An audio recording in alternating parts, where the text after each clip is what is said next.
One. Good evening and Happy New Year, Chatham, and welcome to the January 4th, 2022 Chatham Select Board meeting, which is virtual participation only. Please note this meeting is being recorded and will be available shortly hereafter for scheduled and on-demand viewing on any smartphone or tablet device. If anyone else is recording the meeting, please notify me. Seeing none, pursuant to Governor Baker's June 16th, 2021 signing of an act relative to extending certain COVID-19 measures adopted during the state of emergency, including the extension of his March 12, 2020 order suspending certain provisions of the open meeting law, that's General Law, Chapter 30A, Section 20, until April 1st, 2022.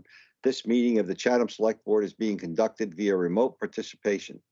Every effort will be made to ensure that the public can adequately access the proceedings as provided for in the order. A reminder that persons who would like to listen to this meeting while in progress may do so by calling the phone number 1-508-945-4410. Their conference ID is 134208476#, or join the meeting online via Microsoft Teams through the link in the posted agenda. While this is a live broadcast and simulcast on Channel 18, despite our best efforts, we may not be able to provide for real-time access. We will post a record of this meeting on the town's website as soon as possible. Okay, getting to the business. Just a reminder for everyone, please mute your mic and turn off your camera until you need to speak. Let's start with a roll call.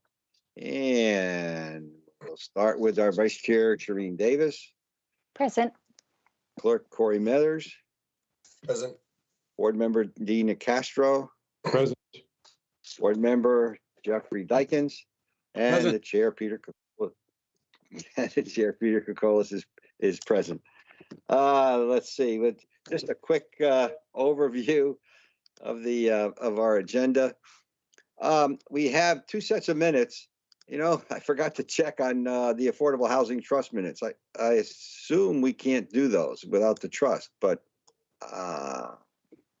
about anything, I'll just pass just in case. We'll handle the December 21st, 2021 minutes. Then we'll have public announcements and agenda item requests. We'll then get into new business, which includes our coronavirus update, our drinking water testing and pumping update. We then have a public hearing on a liquor license transfer on the Orpheum Theater. Then we'll have public comments on the following business agenda items. First one is special one-day alcohol permit for Atlantic White Shark Conservancy. We then have a licensing agreement on a Verizon pole anchor on Sam Ryder Road. Then we'll have an introductory review or discussion on the FY 2023 budget preview, that's specifically on the proposed administrative order, and then a staffing request. There'll be two separate areas. And then finally, the town manager's report. And we're back with the town manager's report for November of 2021, and I'm glad to see those come back. So let's start with the December 21st, 2021 minutes. Do I have a motion to approve and then any discussion? So moved, Mr. Chairman. Okay, second. Second. Okay, any comments? Mr. Chairman, Right, Dean. just one on page 8 at the bottom, the amended motion. I think in the third line, this was Jeff's motion, the third line, I'd like to insert the word or other appropriate town staff. So authorize the town manager or other appropriate town staff to sign the documents. I think that was the way it was worded. Thank you. Okay. Any other comments? Okay, let's take a vote. Shireen. Aye. Corey. Abstain. I was Jeff. absent. Right. Aye. And Dean. Aye. And the chair says aye. Okay, do we have any public announcements or agenda item requests? I'll go to the board first. I think Dean has one. Huh? I'm going to defer on that, Peter. Okay, thank you. Future. Do I have any? Let's see. I have Oh, Corey, sorry. Go ahead. I see you. All right, You even have your hand up. put my hand down, get myself set.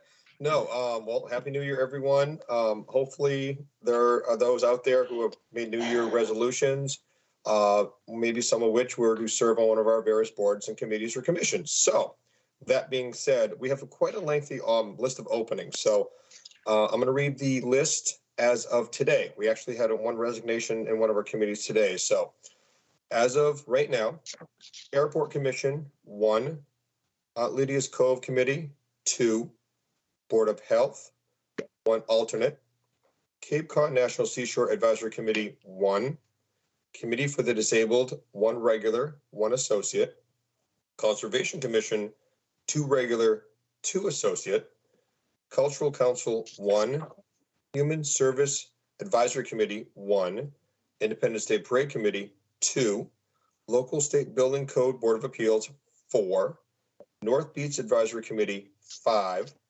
Open Space Committee, 1 alternate, Park and Rec Commission, 1, Public Ceremonies Committee, 3, Railroad Museum Group, 1, Summer Residence Advisory Committee, 1 associate, Traffic Safety Committee, 1 alternate and 1 regular, Wastewater IMA Municipal Advisory Board, 1, Water and Sewer Advisory Committee, 1.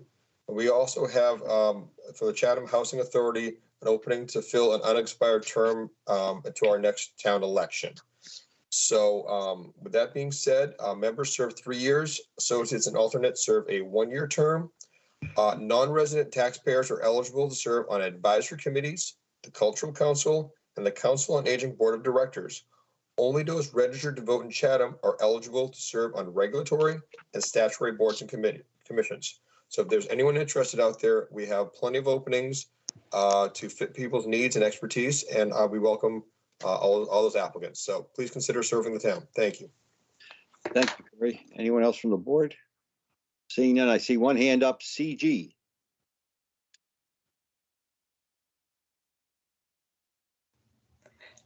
Can you hear me, Peter? Sure can.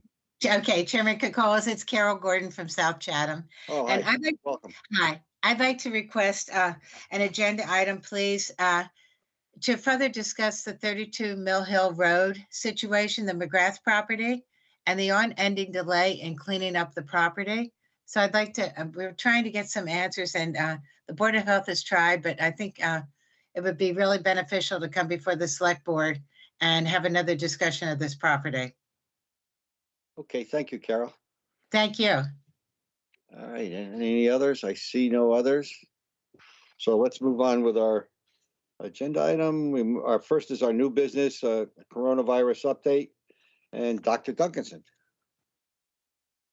Good evening, members of the Board of Selectmen and members of the community at large. So, unfortunately, we are not starting off 2022 on a good note.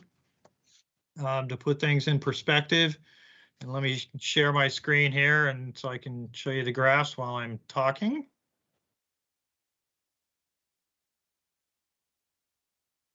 Hopefully, everyone can see the graph of confirmed cases by month. We had 112 confirmed cases of COVID-19 in December of 2021. That compares to 57 cases, confirmed cases in December of 2020. And last month was a new high and was actually higher than the 106 cases that we experienced in January of 2021, which at that time was the highest count we'd had.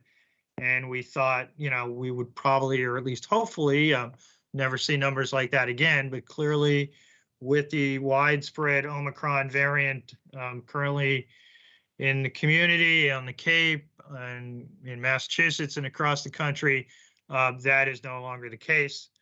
And the CDC modeling came out late yesterday, today, indicates that January of this year could be the worst January or the worst month we've experienced since this pandemic began in roughly March of 2020. The Omicron variant is widespread, and the assumption now based on our latest call with the Department of Public Health this afternoon, was if somebody is testing positive or you have symptoms, just assume it's the Omicron variant. That's how widespread it is. CDC latest data indicated that, roughly 50% or so of cases were the Omicron variant. But the Department of Public Health, working with the Broad Institute, is using a new technique to identify the various strains.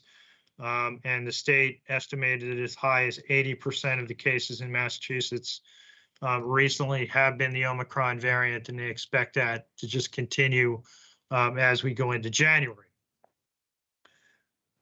So that's where we are in terms of total number of cases. In terms of our percent positivity, you can see that as of the 30th of December, that's the last date that data is available. We had a substantial continuation of the spike that we started to see back in November.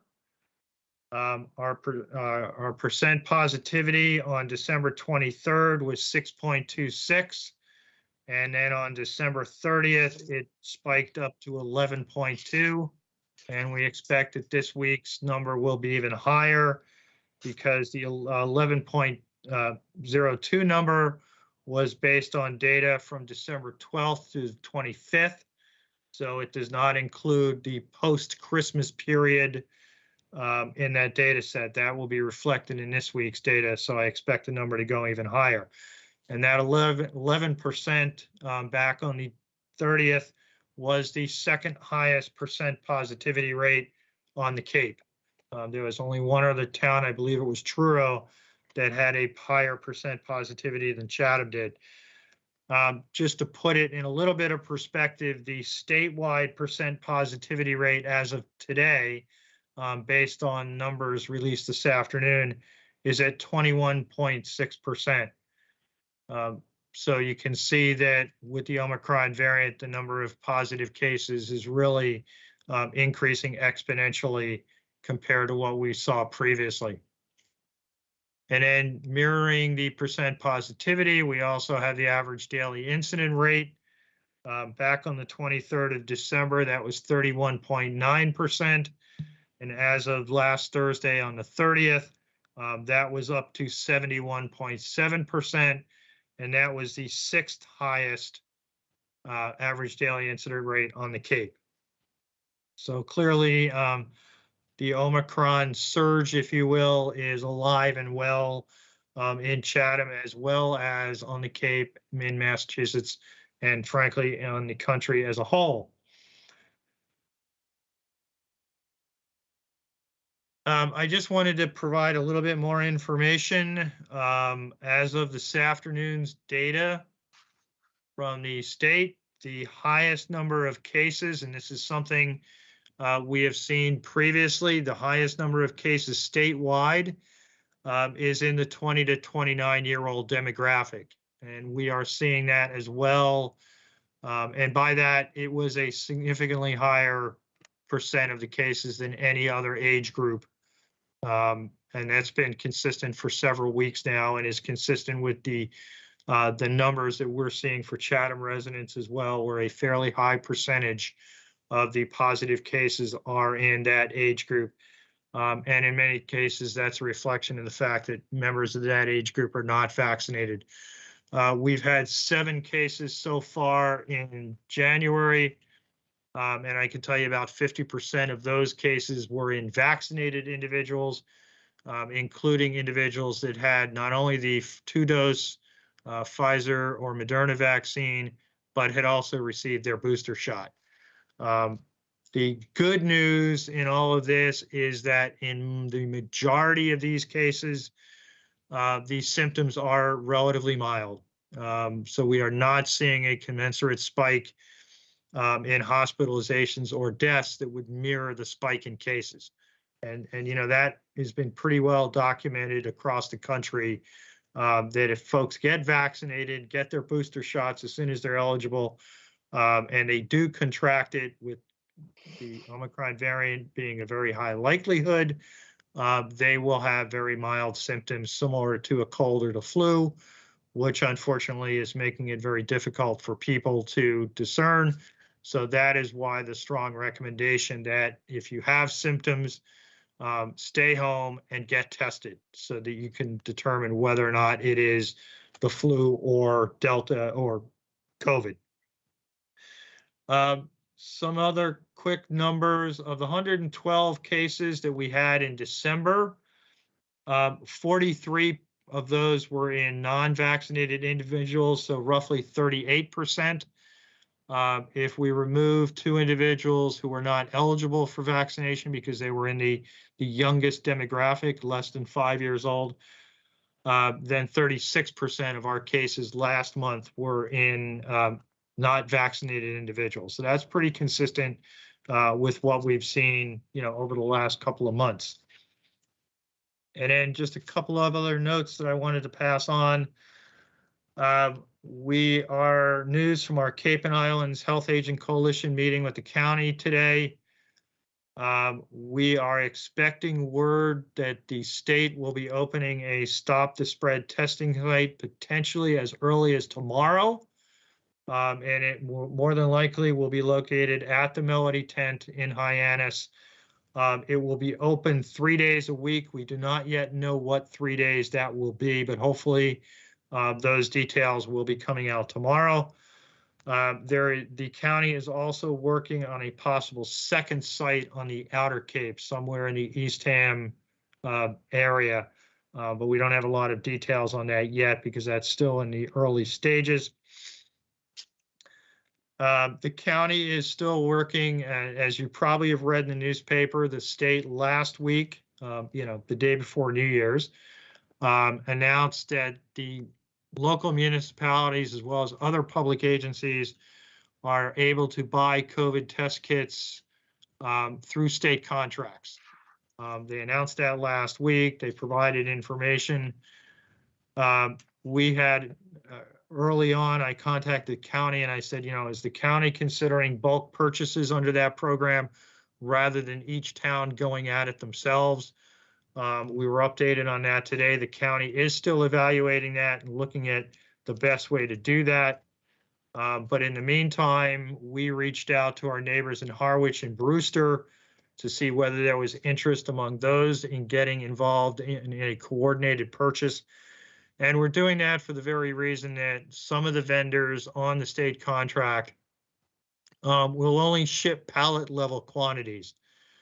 And the price of that for a pallet of one of the from one of the manufacturers is in the realm of $75,000, and it contains about 17,000 tests. So probably more than Chatham alone needs, but potentially partnering with some of our neighboring communities, we can make that a more attractive purchase if the county either doesn't come through with taking on bulk purchasing, or just given the timeline.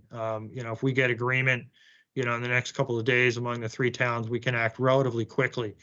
And these would be test kits that my recommendation is we would just procure and then distribute free of charge to Chatham residents. The 2.1 million that the state allocated a couple of weeks ago, of which 4 towns in the Cape got them, they were targeted at low-income individuals. I would recommend against doing any kind of a mean test, and other than just, Chatham residents could pick up test kits for their household. So more information on that to come, hopefully in the next couple of days, and we will bring that back to the board for further discussion. In terms of updated information from the state, as I mentioned earlier, the vast majority of cases in the state are the Omicron variant. One thing that the state is seeing is that if you've already had COVID, say with the Delta variant, it does appear that reinfection with the Omicron variant is occurring even within the 90-day post-Delta infection. But again, so far, it appears that the disease being caused by the Omicron variant is milder, which is, the good news in all of this, if you will. It's unclear if Omicron is going to completely replace Delta as the predominant variant. That's important really only from the perspective that the therapeutics used to treat the two are different. So obviously, you know, when you're in a hospital setting or severe illness, you really want to know which variant is causing it, because that will result in different therapeutics being used to treat it. Let me just quickly scan my notes, see if there was anything else. I don't think so. So that's my report for today, and happy to answer any questions. Hey, thank you, Dr. Bob. We have a couple of hands up. Let's make one comment. Something just popped up while you were talking, and it's from like a regional group, and they're commenting that the amount of beds that are available in Massachusetts hospitals is like only 8 or 9%, but they don't say it's because of COVID or not. I don't know if anything was brought up on that. I understood previously that we were okay in on the Cape. Yeah, you got an update on that? I don't have any specific numbers, but there are increasing numbers of individuals in hospital across Massachusetts and on the Cape. But the Cape so far has been doing okay with the availability of beds. But I can provide more specifics on that later. Sure. Okay, thank you. Jeff's hand was up, and then Shireen. Thank you, Peter, and thank you, Bob, for another excellent report. At one point I thought we were going to be done with these, and 22 some odd months later we're not. So things keeps morphing and stuff. I was really heartened to hear you give the update on testing, Bob, Dr. Bob. And are the drive-through testing sites, are they going to be PCR tests? Do you know? Was my first question. And then my second question was, when we get our supply of antigen tests, I just hope everything's posted on the website so that we let everybody know timely where testing equipment is available, so that folks can grab it, when it's available. So those are my comments. Thanks. Yes, the Melody 10 site that we hope will be opening tomorrow, probably a soft opening, that will be PCR. Yes, because we all know that PCR is the gold standard. Right. Thank you. Yeah. And in terms of getting the word out, when and if we do procure test kits, we will make use of all media, website, Channel 18, Facebook, everything that we have to get the word out to people. We will have to figure out logistically the best way to do that, because some of the towns that distributed the test kits, from the state, it was difficult because a lot of people showed up and there were limited supplies and whatnot. So, but we'll try to figure that out once we make the decision when if we're going to procure them, and what the timeline for receipt of those may be as well. Yeah, thanks, Bob. The availability has been so low. I know there's pent-up demand for accessing those tests. Thanks. Thanks, Jeff. Shireen. Happy New Year, Dr. Bob. I guess I just wanted to make a comment that obviously people doing PCR tests, some are not. People doing the antigen test, some are not following up with a PCR test. And I just imagine that our numbers in Chatham are probably higher than what's indicated by the Department of Health's numbers because of that case. When you, with the delivery, with the test kits pending, pending purchasing, has there been any indication on a delivery time frame for those once you decide whether you're going to order them or not? No, we would find that out when we place the order or as we're placing the order. Okay. Because that's one of the concerns we all express with the county is, if it takes 4, 5, 6 weeks to get these things, we may be over the worst of the demand right around the holidays. The other issue that we have to deal with is the expiration date. Obviously, we nor the county nor anybody wants to get a bunch of test kits and then be stuck with them because there wasn't the demand and we've reached an expiration date. So there are also a lot of things factoring into making this decision, and that's one of the reasons why we thought, a coordinated purchase or in combination with several of our neighbors made more sense. That- because of the fact that some of these vendors will only ship larger quantities, if you will. That does make sense. Thank you very much. Thank you, Shereen. Anyone else? I don't see any hands from the public. Oh, there, Elaine, go ahead. Yes, with respect to getting the rapid tests for the community, I know it's expensive, but any given family would need to use 2, 3, 4, depending on the cycle in which they're in, and families that have 5, 3, 4, 5 kids. Is there any reason why you can't order them all and then just charge the residents as we pick them up $5 to reimburse the town? It seems to me people would be willing to do that. We're concerned about the lack of availability.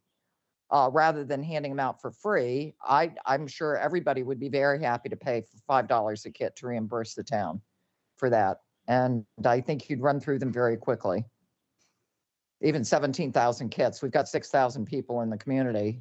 And if everybody bought 2, they'd be covered and we'd be reimbursed. If I'm doing my math correctly. Yeah, that is certainly open for discussion once we see what direction this is going to head in. But the town can use ARPA funds to purchase test kits. We cannot get FEMA reimbursement.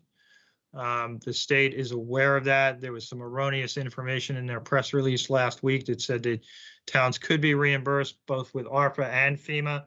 FEMA subsequently came out and said, no, that's not the case. The state is aware of that, and they are having subsequent discussions with FEMA about that. But we could use ARPA funds designated for the town if that's the direction we decide to go in. So further information to come. Okay, I would just suggest that, as soon as we can do this, if people are, the kids can't go back to school, they've got to be tested, there is no availability. If the town's willing, if the counties or the state's willing to give us 17,000 kits, and even if it costs 75,000 and you charge everybody $5 a kit, I think we could do it in a week.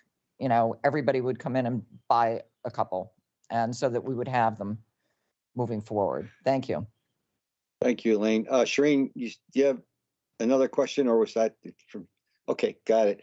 I see Nicole has her hand up. Can you hear me? Yes. Okay, good. Thank you. Something that hasn't come up in the past, which I wanted to ask Dr. Bob, that there hasn't been any testing done for maybe the older population or even any part of the population that has been fully vaccinated, 2 vaccinations and a booster, and they still don't have any antibodies against any of the COVIDs, which means my understanding is it's almost as if they hadn't been vaccinated when it comes out to 0. And perhaps maybe a lot of these reinfections could be from people that really aren't protected. And I think that especially the older community, they feel that if they've been fully vaccinated, that they're pretty much home free, where they really should be very, very careful because they most certainly can get it and also can spread it. And I've heard nothing about that other than way back in the beginning, because I looked it up myself, that it was discouraged about being tested for antibodies. But I think we've come a long way, and that's one area that's kind of wide open. And I'd like to know what you think about that. Thank you. Thank you, Nicole. Would you give your full name, please, just for the record? Sure, Nicole Stern. Thank you. You're welcome. Dr. Bob? I'm noting that question. It's an interesting question. I'm not aware of any studies or anything. I will pass that on to the state epidemiologist and see if she's aware of any studies that could provide, any insight on that question, because it is an interesting one. But I don't have any information on that right now. Okay, well, I would appreciate that. But again, I know there haven't been any studies done on it. I, for one, do not have any antibodies, and I've been fully vaccinated. And I can't imagine that there aren't many, many people in Chatham that, for one reason or another, are also in the same situation. And they need to be aware of it so they can be careful, more careful than they're being right now. So thank you. I would appreciate it if you could check into that. Thank you, Nicole. You're welcome. Anyone else? I don't see anyone else. And Nicole, Peter? you're still up, just to let you know. Yeah, Okay, Peter, I just wanted to Okay. mention one other final topic. Last night at the Board of Health meeting, the board discussed imposing a mask mandate for town buildings. They did not do so, but they are very interested in applying a mask mandate throughout the community in basically all settings. So they are having a special meeting this Thursday at 2 p.m. To discuss that. We've drafted up a new order for them that basically imposes an indoor mask mandate in all retail settings, businesses, offices, restaurants, etc. That would go into effect on Friday. So I urge anyone who's interested in that topic to watch or participate in that Board of Health meeting this Thursday, 2 p.m. Like yours, it's going to be a virtual meeting only, and the link is up on the town's website for that. They will also be discussing their existing order regarding meetings because there is currently an exemption for chairman of meetings to allow people at the podium, if you will, to not wear masks. They are going to review that topic. And they are also going to review the topic of all town boards, committees, and commissions going back to virtual only meetings. So they have those 3 items on their agenda for this Thursday. So I urge anyone interested to watch or participate in that meeting. thank you, Dr. Bob. I don't see any Okay. other questions or comments, so let's move on. Next up is our drinking water and testing update. DPW Superintendent Gary Glazier. Welcome, Gary, and Happy New Year. Thank you, Select Board. Happy New Year to you all. At this time, I would like to invite Tom Barr, our water superintendent, to give you, the Select Board, an update. It'll be much quicker and concise. So, Tom, are you available? Yep, I'm right here. How are you guys? Thank you, Select Thank Board. you. Thank you, Gary. Welcome, Tom. So real quick, just want to go over a quick background. I know Gary and Pam Jones sent over the packet earlier this week. So we have well 4 is online. We've been running that well for about approximately 4 hours a day at about 380 gallons per minute. It's been doing really well. We've been taking bacteria samples out of there routinely, and we just took our latest round of PFAS samples from that well, as well as the training field 5 and 8. So that well is good right now. We did have a meeting with Wesson and Sampson Engineering involving the well 5 and 8 temporary treatment plant, as well as the permanent treatment plant. The filter has been ordered for the temporary treatment plant. They're hoping to have that in by April. They'll start construction at well 5 by the end of this month to start preparing to have that up and running once the filter is in, so that we'll have that well for the summer of 22. With the permanent plant, the filter that we did order that will be used in the permanent structure, that plant, the designs were sent out by the engineers. I believe it was installed in the packet that you guys all received. There'll be 4 filters for iron and manganese, and then there'll be 4 filters for the PFAS removal. So we're hoping to have all of that designed and engineered and get out hopefully by the end of this summer for bid for construction and start that process to hopefully have that well available. We're hoping by 2024 to have that up and running. The engineers for Weston and Sampson also worked on wells 10 and 11 over in the Mill Pond Road area off of Dusty Miller. That is about 90% complete design. They'll be sending over more information once that's all completed.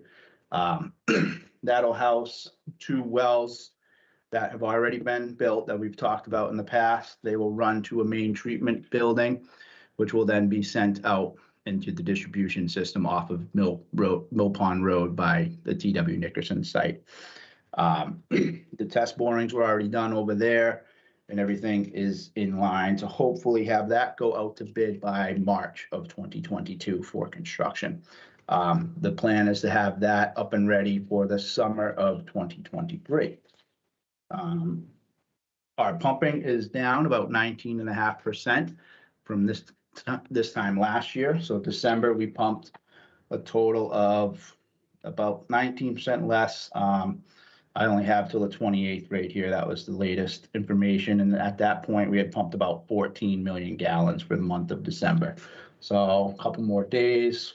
So probably around like 19 once we get all those numbers squared away. And then the last thing that we have is Diggett Construction is still working over on Bridge Street. They've installed the new water main. The sewer mains have been installed over there. They passed their pressure test and bacteria test for that new water main and have started switching over the water services for various residents there. They're hoping to be completed with that by tomorrow, and then they are waiting on the unidirectional drilling company to come on site so that they can then go under the river. So that's where where we're at there. If you guys have any questions, I'd be happy to answer them. Yeah, thank you, Tom. I just, you may have said it, but we had a 5 and 8 we received just a little while ago updated numbers on 5 and 8 testing, and I guess they look pretty good. Yeah. Again, we're not using that well, so it's hard to really get a good numbers on that. I know Dr. Duncanson has been keeping track of all our PFAS results, and he just sent out his recent table. As we start pumping those wells more, the numbers we're hoping will go one way or the other, but we're using all these samples over at Training Field. We're doing it twice a month just to get informational samples so that we can put that towards the engineers can use that towards their design and stuff like that to figure out exactly what we're going to need.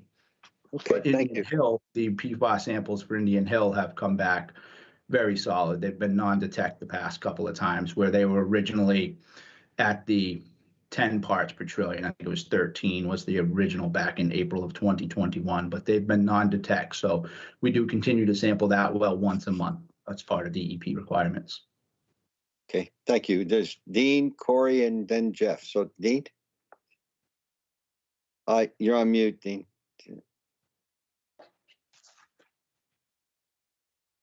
Thank you. Thank you, Tom, for the report. Just one question, Tom, on the aerial for wells 5 and 8 that was provided in the packet. Mhm. You're showing a permanent water treatment plant to the left, and you're showing well 5 building with temporary treatment and well 8 building. Are those buildings for 5 and 8, are those in place now? Yeah, so the ones that are down closer to Lover's Lake there, those buildings have been in place. Those were installed, I believe, well 5 was put in the mid 80s, I'm sorry, and then well 8 was put in the late 90s, 99, I believe. So they've been there, and so the temporary will go down there, the one filter, and then the one up top is closer to Training Field Road, so it'll be set back off of Training Field Road. And the access road that currently goes down to 5 and 8 will stay there, but a new road will be added on the other side of the new treatment building. So it'll be a horseshoe behind the building to come back out for the delivery trucks of chemicals and whatnot. Is the filter, once the new building is put up, will the filter from 5 be moved over to the new building? Yeah, it'll be brought up to the new treatment facility. Okay, will the new building be visible from the street, from Training Field Road? What the engineers, Dr. Duncanson and I were all on a meeting a couple of weeks ago, and we're going to try and keep as much vegetation as possible to prevent that. I'm sure as you guys have driven by the Morton Road treatment plant, it is pretty visible from the street. We're hoping to have as much protection as we can, so that has been considered as well. And then we might try to replace whatever was taken down with some other vegetation. Thank you. Thanks, Dean. Corey?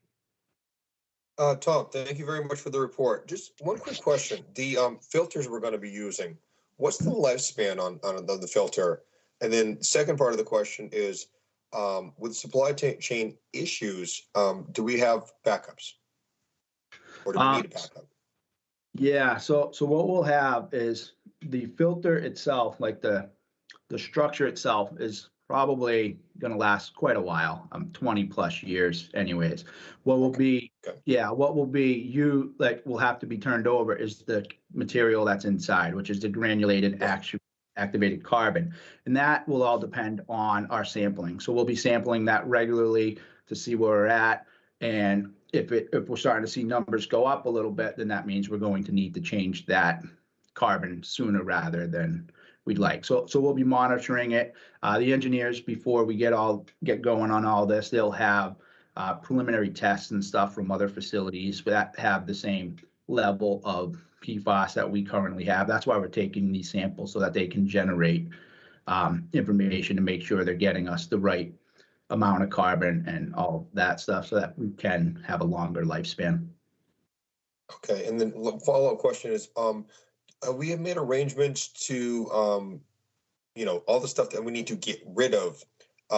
Do we have a location, a facility, and a vendor to get rid of all that stuff?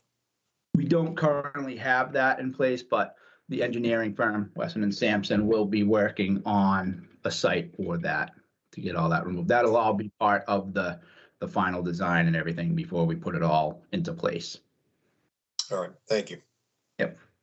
Thanks, Corey. Jeff? Thanks, Peter. Thanks for the report, Tom. Just a couple of questions. On well number 4, you're pumping about 4 hours a day. You said about 380 gallons an hour. Is the plan to ramp that up to kind of replace 8 that was taken offline for this next summer coming? Yeah. So what we're doing right now is well 4 is in line with the rest of our current stations that are online. So that's the South Chatham stations, wells 1, 2, and 3, and then the Morton Road treatment plants 6, 7, and 9. So with well 4 on there, all 7 of those wells running, it fills the storage tank in about 4 hours. It's two to 3 different cycles throughout the day. So it might be an hour in like the midday, in the evening for the coming home, dinner rush, shower rush. It goes up a little bit to about maybe like 2 hours. And then the morning rush of everybody getting ready for work is about another hour and a half to 2 hours. So that averages about 4 hours. So with all of them running, that's what the demand is. As the demand increases this spring with irrigations and all that stuff, it'll ramp up, and then we'll increase that well to a higher gallons per minute as needed based off of demand.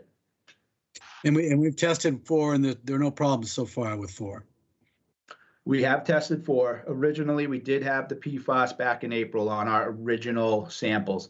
And remember, that well was offline for many, many years. As we started using that, we did our prolonged pump test, took more samples out of there. And the last couple of results have shown the level of non-detect, which means it's below the limit that the testing of parts per trillion can detect the PFAS. Okay, that's good news. And on number 5, is it the temp building that's going to be online hopefully by this summer? It's not the permanent building, right? Yeah, so the current building of well 5 that's down below closer to the lake, that is the building that they're going to use. So what they're going to do is take the current configuration of that well that we were using up until April and reconfigure that to go through the temporary filter and then back into the distribution system. Yep. So the same building, the structure will be reused. Yeah. Okay. Thank you. It's clear now. Thank you. If any of the select board would want to come and check out any of these sites, I'd be more than happy to give tours of all of it, just so you guys have a better idea of what we're looking at. I know it's hard to kind of see it from these pictures and stuff that the engineers send out, but I'd be more than give everybody a tour. Yeah, that'd be good. Yeah, thanks. That'd be good. Be careful what you ask for. I know Shereen's already been to the Morton Road at this point. Shereen, your hand was up before, but it's okay? Corey asked the question that I Okay, was curious Thank you. about. Thanks, Corey. you bet. Dr. Bob has his hand up. Yeah, I just wanted to follow up on one statement that Tom made, and I'm sure the selectmen are thinking about, and that, what's the future hold? As the board is aware, the mandatory water ban is still in effect. At the recommendation, we didn't put a time limit on that. So let me just share my screen here quickly, because I want to show you the latest information from the USGS monitoring wells, which we've shown before. So the first figure up on the screen is CG 138R, which is the USGS monitoring well in Chatham, which is down off Meeting House Road and Route 28.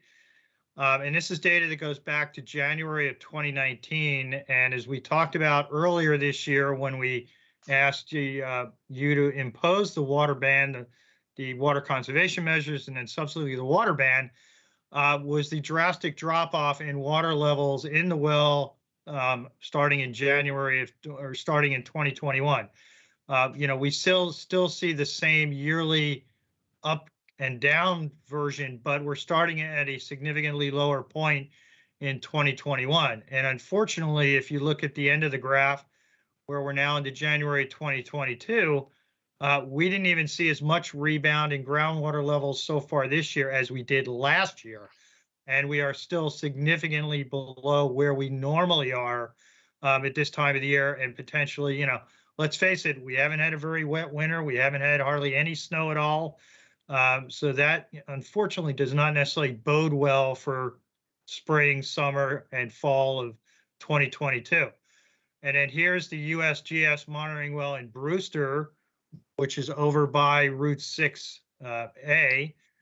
And you can see that it's even worse than the monitoring well in Chatham in terms of the lack of rebound at all in 2021 compared to previous years. So I just wanted to bring that, highlight that again, that we are not, even though we're not talking drought and we're no longer in drought conditions under the state or the federal drought monitor, groundwater levels are not rebounding as we normally see in the winter months.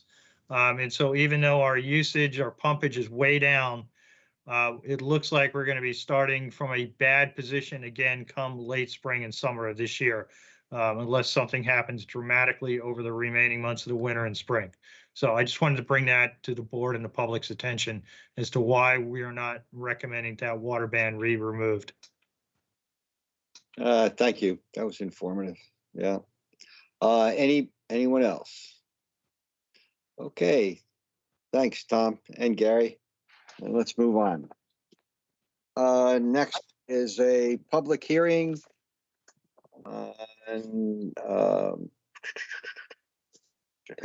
Peter, I see a hand up from the audience. Oh, you do? Oh, I see. Okay, I see Elaine. Okay, go ahead, Elaine. I'm sorry. I'm sorry, thank you. I was just wondering, I may have missed it. I know that at the last time we were updated on wells 5 and 8, they had done samples on December 7th and said the turnaround time was about 3 weeks. And I didn't see the December 7th numbers for wells 5 and 8 for PFAS. Are they available? I can answer that quickly. Yeah, Dr. Bob sent them out and they were below the levels. They were just recently sent out. I don't have it in front of me, but if Dr. Bob's still on, he could answer maybe more. I don't see him on though. Yeah, okay. Dr. Bob, I think you're still on. Yeah, I'm still here. Yes, the numbers from December 7th were lower for 5 and 8. But as Tom indicated, I think that's just a reflection of the fact we are not pumping those wells. I can bring up the graph if the board wants to, the latest spreadsheet that was updated today, but it'll take me a second or two to retrieve it and pull it up on my screen. But we can maybe send that out or put it up on the website or something to get it out to people. Okay. That's fine. All right. Thank you. Thank you. Thanks. Okay. And we're moving on to, excuse me, the public hearing, and clerk would read the notice, please. Corey? Absolutely. Town of Chatham Select Board Public Hearing Notice. Notice is hereby given that the Chatham Select Board will hold a public hearing on Tuesday, January 4th, 2022 at 5:30 p.m. remotely through the Microsoft Teams application to consider a request for transfer of the annual all alcoholic beverage restaurant license from Orpheum Theater Incorporated, DBA Orpheum Theater, Kevin McLean, manager, to Pizza Shark Incorporated, DBA Pizza Shark, Joshua Koopman, manager, 637 Main Street, Chatham, Mass. 02633. All interested parties are encouraged to attend. Signed, the members of the Select Board. Thank you, Corey. Is anyone here to talk to it? I don't see anyone on there. Shauna, anything comment? I was just scanning through the list of participants and I don't see either Either way. representatives from the Orpheum or a Pizza Shark on. The board can certainly continue the hearing if they have questions for the applicant. It is a fairly straightforward transfer. The Pizza Shark Inc. is now running the cafe at the Orpheum, and this would transfer the license to Pizza Shark Inc. and eliminate the necessity for a management agreement on the Orpheum's license. So it's just a cleaner, quicker way to have Pizza Shark Inc. take over the service of alcoholic beverages at the cafe. Okay, thank you. Any comments, questions from the board? Dean? Yes, thank you. Shauna, do we have any other year-round pizza establishments which hold an all alcohol license? I suspect Knott's Landing is one, or the New England Pizza. Yes, Knott's Landing holds it, the license. Any others? What about Carmine's? Is that year-round? Carmine's does not have a liquor license. None at all? No. So not even beer and wine? No. Season. There's certainly other restaurants that have annual all alcoholic licenses that serve pizza on their menus. Mhm. Well, I was thinking more of a pizza operation. What about Sweet Tomatoes? Sweet Tomatoes is a seasonal license. Have we had any communications, either pro or con on this one? I have not received any input, no. Okay. And was the Orpheum or the Pizza Shark reps, were they advised of this hearing tonight? They both received links with the agenda attached. Okay, thank you. All right, Jeffrey. Yeah, I just had a quick question. They're going to take over the cafe and have an all alcoholic license, but they're also serving food. Are they cooking downstairs and bringing pizza up, or what's the model? Yes, currently I believe it is primarily takeout and by the slice at the cafe. They are working to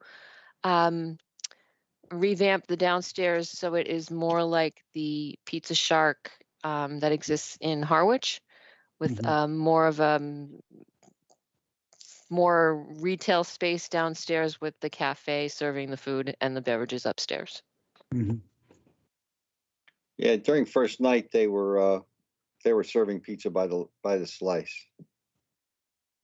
I saw the sign outside. Any other comments or concerns? Go ahead, Dean. Yeah, thanks. Shauna, so are they going to be cooking the pizza downstairs? Is that where the oven's going to be? Do we know? My understanding is that the ovens are downstairs, yes. Is there any, I don't know if they cooked pizza there before, prior tenants there. I know there was a sub shop there most recently. I don't believe when it was Vares that there was pizza on the menu at that establishment when they were cooking downstairs. Does the fire department typically get notice of these hearings? And has there been any communication from them as to any potential fire hazard? You've got a theater upstairs. So the fire inspector, the building inspector, the health inspector are all involved, yes. Are they all signed off on this, or? I haven't seen a certificate, so I'm not certain, but they certainly would be, yes. Because sometimes we will see emails from the health, fire, and police signing off on a request, and that's not in this particular packet, so I don't know if we got those. If there were no comments received, there's nothing for me to include in the packet, so I did not receive anything. Right, but you would have circulated the inquiry. Yes. Okay. All right. Thanks. Okay. Corey. Just for background, pizza used to be cooked and served several vendors ago when it was a Mars Deli. They had like a square pan pizza, very good, excellent subs, miss it terribly. So there was pizza served there at a certain point in time at that lower level. Okay. This would be before the sub shop and before the Mexican restaurant and before, I don't know how many vendors have come and gone, but when a Mars Deli was there, pizza was one of the products. So. And it was cooked downstairs? Yes. Okay, thanks. Okay. Jeff? I was just going to mention the same point that Corey made, that there was cooking downstairs prior. Thanks. Okay, thanks. Seeing no other discussion, I guess we can move with a vote to approve.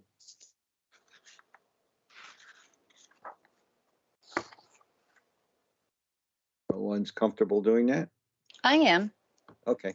I feel like, the theater's revitalization is a big challenge for them, with COVID, and they've struggled through, and they found somebody to come in and revitalize the restaurant. And I think that this is a really positive step in the right direction. So I move to approve the transfer of the annual all alcohol beverage restaurant license from Orpheum Theater Inc., DBA Orpheum Theater, Kevin McLean, manager, to Pizza Shark Inc., DBA Pizza Shark, Joshua Koopman, manager. And I'll second that. I'll Have a second. second. Any other discussion? Peter, any comments from the public? It's a public hearing. Good point. I'm sorry. You're right. Let's see. I'll just say it. Any public comments? Wait a minute. I see none. Thank you, Dean. Okay, let's take a vote. We'll start with Jeff. Aye. Shireen. Aye. Corey. Aye. Dean. Aye. And the chair says aye. Thank you. All right. Now we move into our public comments on our business agenda items. And we have an alcohol permit. Again, I'll mention it, White Shark license agreements on Verizon Pole, and an introductory discussion on a budget preview for a proposed administrative order and staff review. Any comments? We did receive emails which have been distributed to all of the select board members. Okay, seeing none, let's move on. Next, first up is a special one-day alcohol permit, Atlantic White Shark Conservancy, Orleans Road. And Heather Ware. Is Heather here? Yes. Welcome, Heather. Just a quick synopsis of what you're doing. Yeah, so we're going to be hosting a series of lectures at the Shark Center, one-night events from 6 to 8 p.m. The first half hour, the public will have time to explore the exhibit hall. And then from 6:30 to 7:30, we'll be bringing in a different scientist in each of the months that were indicated on the permits. And they'll talk about their research. With the price of admission comes one a glass of wine or beer. So that's what we're seeking the permit for tonight. Okay, thank you. A neat idea. And any comments from the board? Questions? All right, if none, we have a motion. Peter, Yes. I'm sorry, I was trying to get the hand raised here. Just Oh, okay. Go ahead, Dean. had a question for the applicant. Heather, I assume the consumption of alcohol will be indoors. Correct, yes. And it says there'll be a 2-drink limit. Since the price of the ticket includes 1 drink, does that mean you'll have a cash bar for the second drink? Is that how that's going to work? Correct, yes. Okay, all right, thank you. Anything else? No. Nope, I don't have anything. You have a motion? Mr. please? Go I'll make ahead, the Shereen. motion. I move to approve special 1-day alcohol permits for wine and malt beverages only for Heather Ware as a representative of the Atlantic White Shark Conservancy for service at 235 Orleans Road on Wednesday, January 26, 2022 from 6 to 8 p.m. Wednesday, February 23, 2022 from 6 to 8 p.m. Wednesday, March 23rd, 2022 from 6 to 8 p.m. Wednesday, April 6, 2022 from 6 to 8 p.m. Second. We have a second. Any further discussion? Okay, seeing none, we'll start with Corey. Aye. Dean, Aye. Jeff, Aye. Shereen. Aye. Chair says aye. Thank you very much. Thank you all. Good luck. Okay, next on our agenda is let's see, a license agreement from Verizon Pole Anchor. Again, back to Sam Ryder. I see the request was by Daryl Crockman, but I don't see anyone on the Daryl on our list of attendees. Anyone from Verizon? If not, I'll go over to Shauna. Good evening, Tom Stanton, representing Verizon. Okay, thank you, Tom. Can you give us a quick synopsis of what's going on? We're asking permission to place an anchor off pole 76/16S on private property. That's to support pole 76/16. Okay. It's town property, right? I was going to say, that was my next question. That's private, but it's town property, you mean? Yes, but it's not in the town taking, so I didn't realize the town owned the property. So it is town property. Right. Jeff, do you have anything else? You've made that. Yeah. Anyone else have any comments, questions? Okay. If we could have a motion. Mr. Chairman. Dean? I move to approve the license agreement between the town of Chatham and Verizon New England and NSTAR Energy, DBA Eversource Energy for the placement of an anchor off pole 76/16S. Okay. Second. Second. Okay, we have a second. Any further discussion? Seeing none, I'll start with Dean. Aye. Shereen. Aye. Jeff. Aye. Corey. Aye. And the chair says aye. Thank you. Thanks. Thank you. All right. Turning now to our next agenda item, which is an introductory an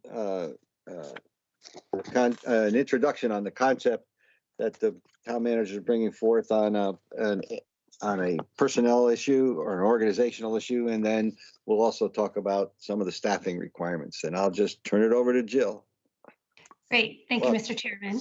So Alex and I are working on our third budget year for our COVID financial and recovery plan.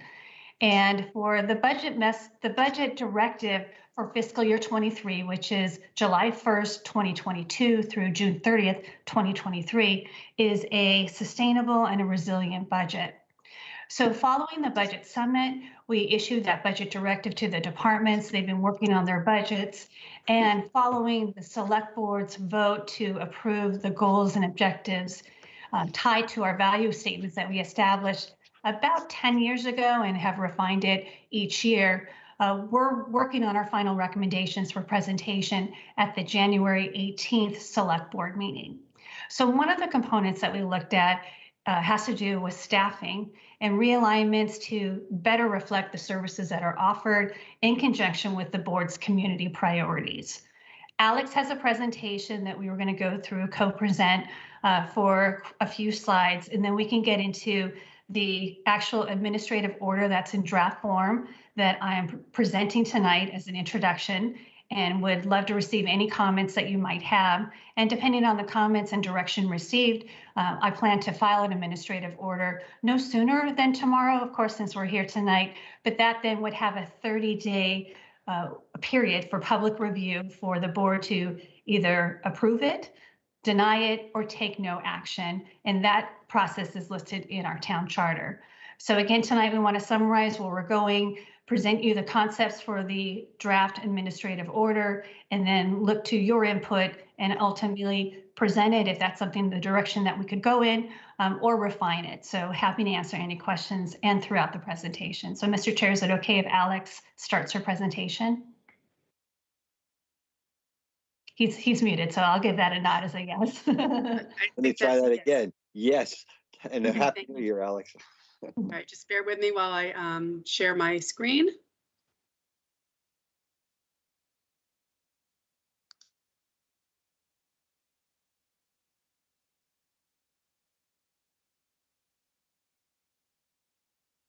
All right, can everyone see that?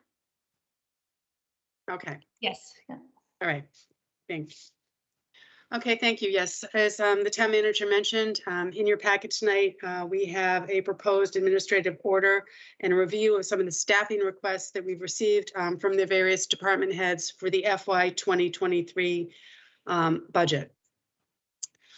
So just a reminder, we talked about the value statements for FY 2023 or calendar year 2022. These are similar to the ones that you've had for the current fiscal year, FY 2022. Again, protect and enhance the financial health of the town. But again, we want to look at protect and enhance the professionalism and effectiveness of the town's staffs, boards, and committees, which is one of the reasons why we're looking at the proposed realignment within the proposed administrative order. We also look at long-term strategic planning and to enhance effectiveness and efficiency. All of these were considered as part of the proposed order, administrative order. The goal categories for calendar year 2021 and calendar year 2022 is financial infrastructure, social infrastructure, importantly, intergovernmental review, town staff and boards, of which we feel this falls right under that. Environmental and historic quality, as well as water quality of the town, long-term planning, legal, and then communication and intergovernmental relations.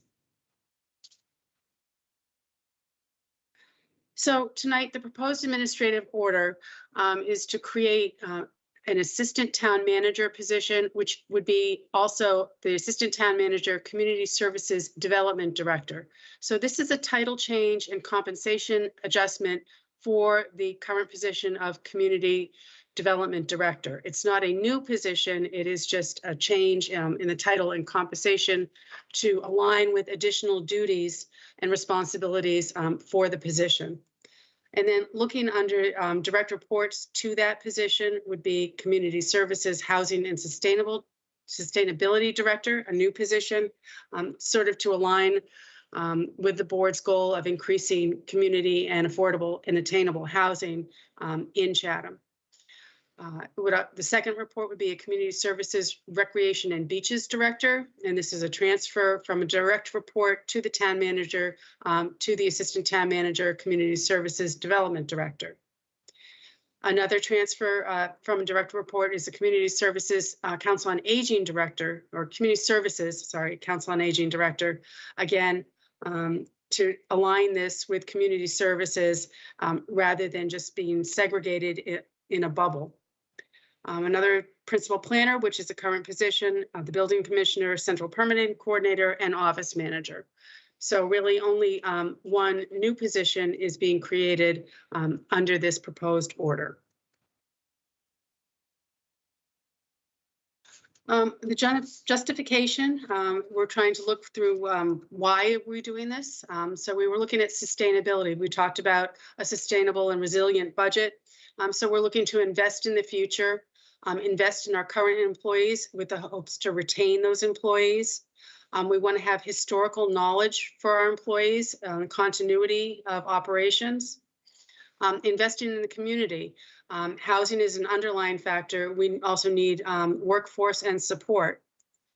We do need assistance with grant writing.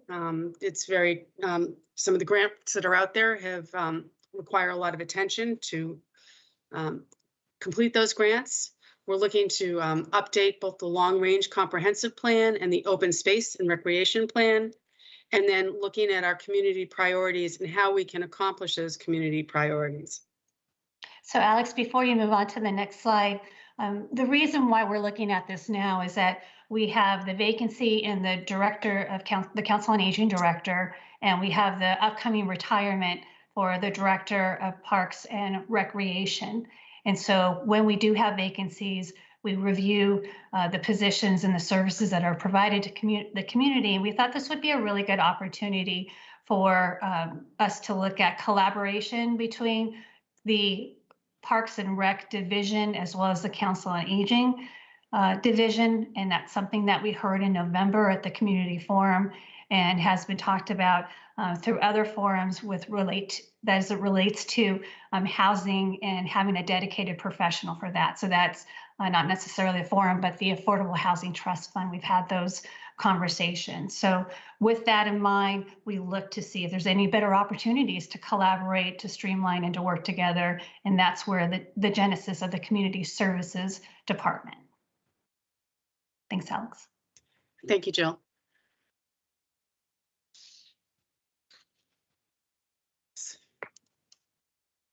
Okay, you've seen this slide previously. We've brought this up actually beginning when we were looking at the FY 2020 budget, I believe it was. So again, the workload challenges and capacity that we've talked about at the budget summits and at the budget presentations for the past several years. But again, due to COVID, when we had that COVID pivot for the first COVID year, we had proposed many new positions, but cut those out due to COVID. So again, one of these has been implemented, which is communications, was implemented for FY 2022, the current year, which was an enhancement to a current employee, so additional duties, and then the part-time shared, well, it's full-time shared position between HR and the town manager's office for the administrative levels. But again, we just bring this up to remind the board and the public that there are a lot of needs out there, and we keep on identifying them, and we have not filled these needs to date. Continuing on with some of our workload challenges and capacity, again, the factors leading to some of the capacity stress, so project management challenges, some of the training needs, and again, just capacity and capabilities to get some of the projects and directives of the board moving forward.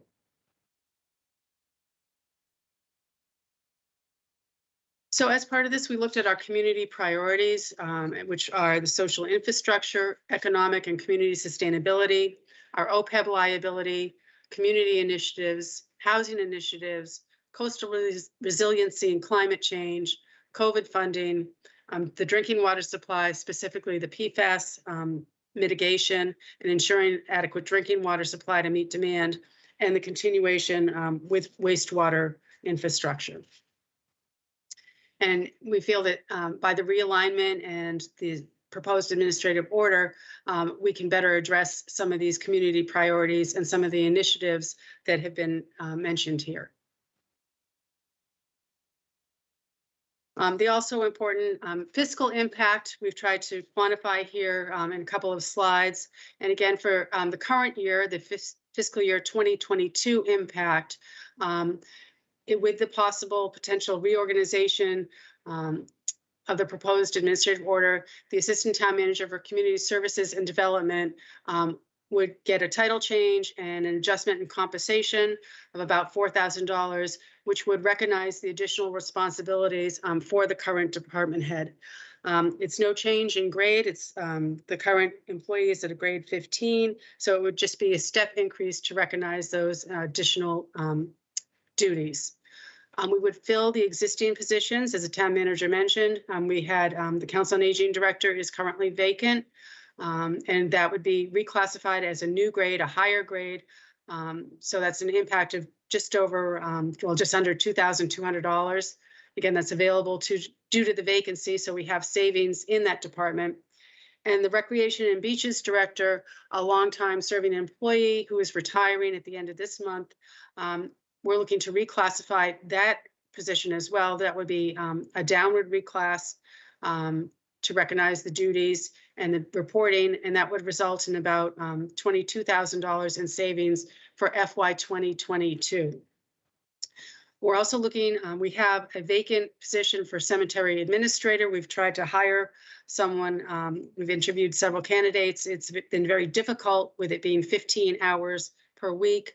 We'd like to increase those hours to 19 hours per week, still part-time, to get some of the backlog done in the cemetery department, and then look to fund that at those hours for fiscal year 2023. And again, that position has been empty, so there's plenty of funds available to do that in the current fiscal year through June 30th. So this is just another chart showing the operating budget, the department head proposed staffing, what's been requested. The fire department is requesting 2 full-time firefighter EMT/paramedics and a half-time administrative assistant for 19 hours per week. That would be a non-benefited position. So the impact of those 2.5 full-time equivalents is $170,642. The fire department has put this request forward previously. Last year, you might recall that we did fund 2 full-time firefighter EMT paramedics. But again, they had requested 4 and put those 2 off for FY 2023.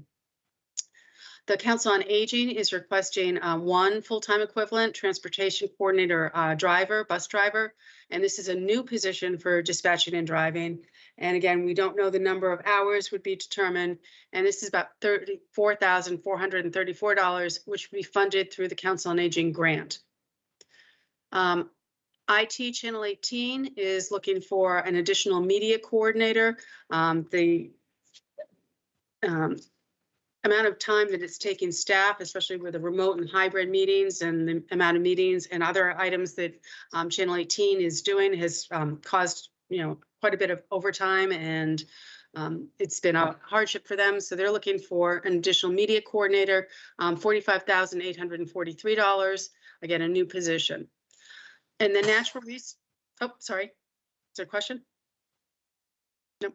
Okay, Natural Resources is looking for 1.5 FTEs. So the conservation and assistant conservation agent wetlands permit coordinator would be a new position, which is about $54,000, and that would be offset at 50% by the Wetlands Protection Fund. And then also a health inspector is currently part-time, and the request is to make it a full-time position with an impact of about $30,062. So again, this is just another slide showing that, a little easier maybe to read. So the fire department, again, Council on Aging, IT Channel 18, and then Natural Resources. The total of these impacts would be $335,065, and they would be offset by approximately $61,475 from the COA grant and the Wetlands Protection Fund. So those are the additional staffing requests that we've received from the department heads for FY 2023. Moving on, for the impact on the operating budget, should the proposed realignment go through and be approved is the cemetery division is, again, we mentioned this, a 0.5 FTE, 19 hours per week, up from 15 hours a week. And the fiscal impact is just under $4,600.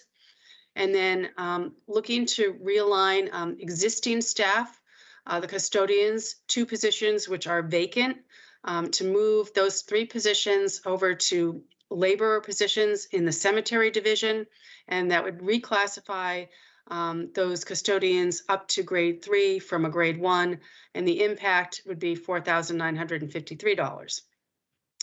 DPW, we're looking to reassign or transfer an administrative position to DPW to assist with some of the airport town projects and just general assistance for DPW. So again, no fiscal impact on that. It's just a transfer of just to a different, a different division within the department.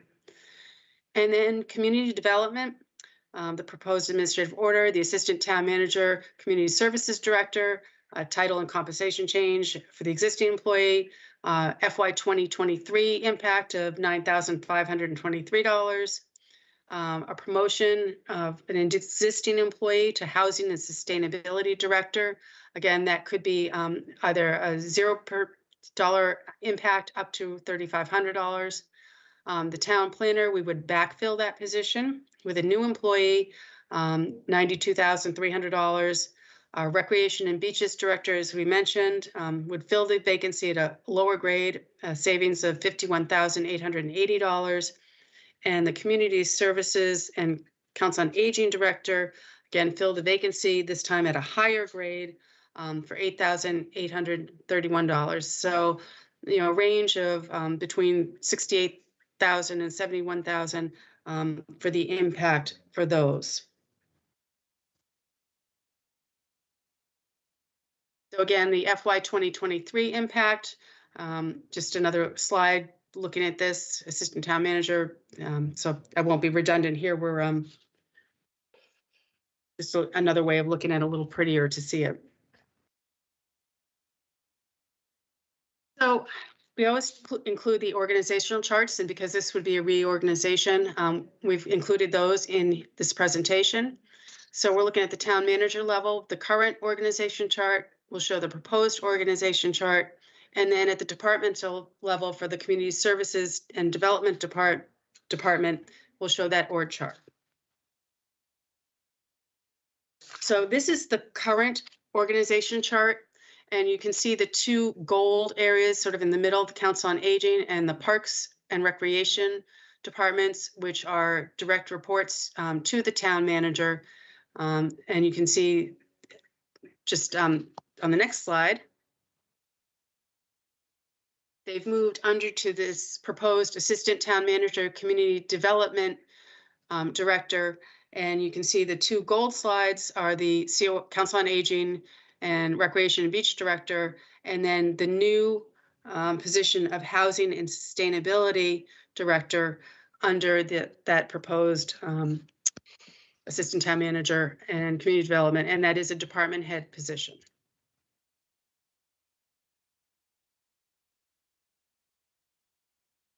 And then for that department head, and this was included in your packet, you can see the Assistant Town Manager for Community Services and Development, and then the director reports to that position, and then the reports under that. You can see on the left-hand side, the Recreation and Beaches Director, the Community Services Director, and then the new second one from the right-hand side, Community Services, Housing and Sustaining Director, which is highlighted new for FY 2023.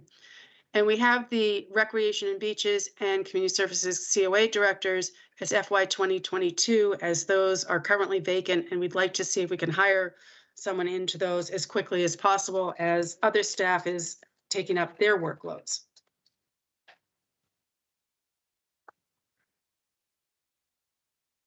So moving right along, as we always show you the number of FTEs, currently we have 134.5. Back in 2009, prior to the recession, we were at a high of 144. So by adding these new positions, I think we'll still be below the 144 high point as noted in this chart. Another slide that we've shown recently when we presented the budget are the years of service. And this is important for some of our continuity and moving on. We have a couple of employees with 35 plus years of service. The majority of our employees are between 11 to 24 years of service. You can see here with 36%, 16 to 24 years, 13%, 11 to 15 years, and new employees, 0 to 5 years. We have 40% of our workforce is 0 to 5 years.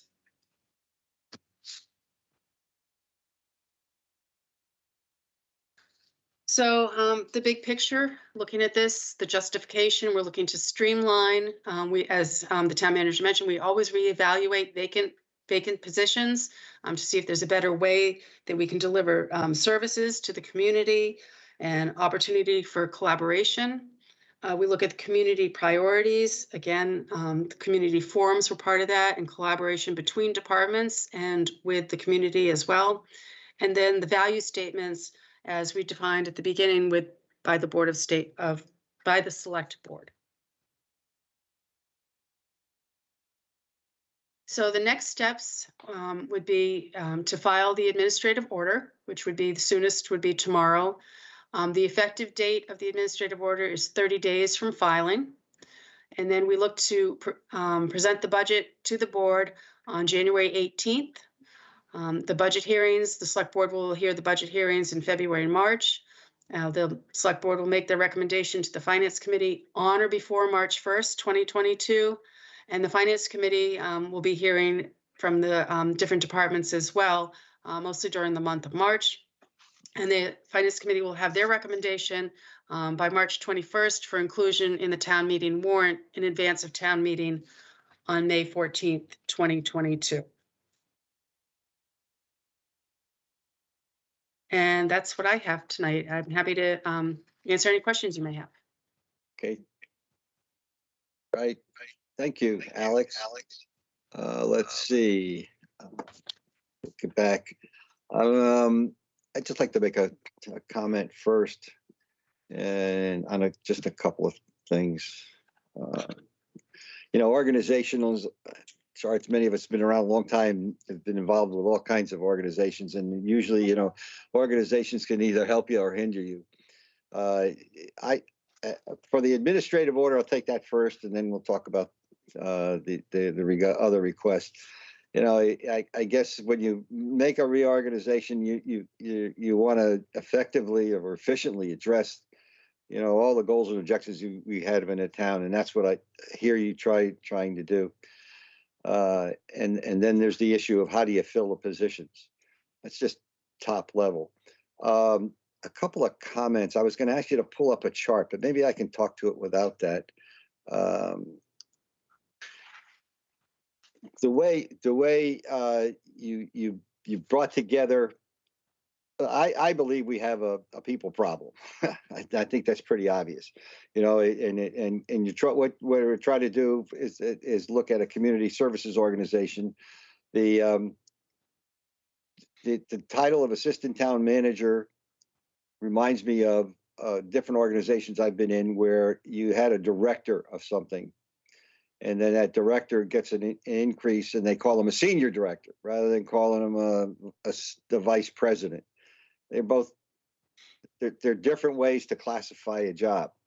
The initial reaction we have from a number of people is that this was going to be a major increase, and we're moving in a direction where you'd have an increase. If we had to get I'll just say, if I looked at what you're thinking of, we had to get a community services kind of person, that would be a new job, which potentially it is, but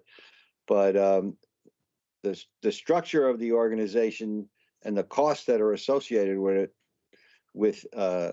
it is not exactly what we had a number of people complaining about. Now, having said that, the question is the structure right? And then filling it the way you did, you're filling it from internal folks.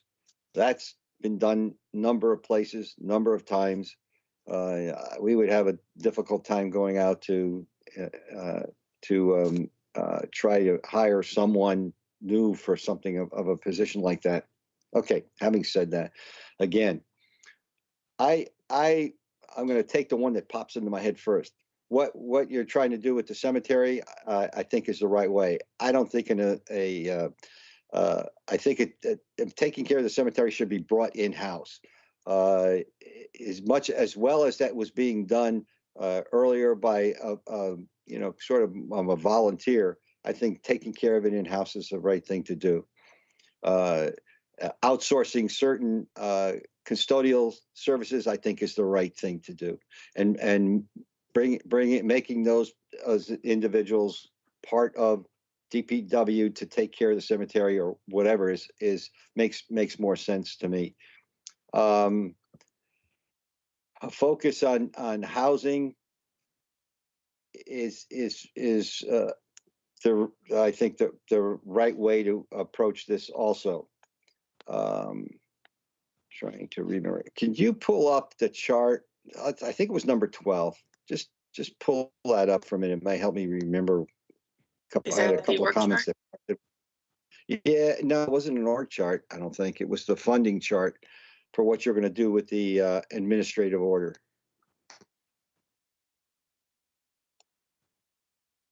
Just bear with me. Sure. Yeah, that's okay.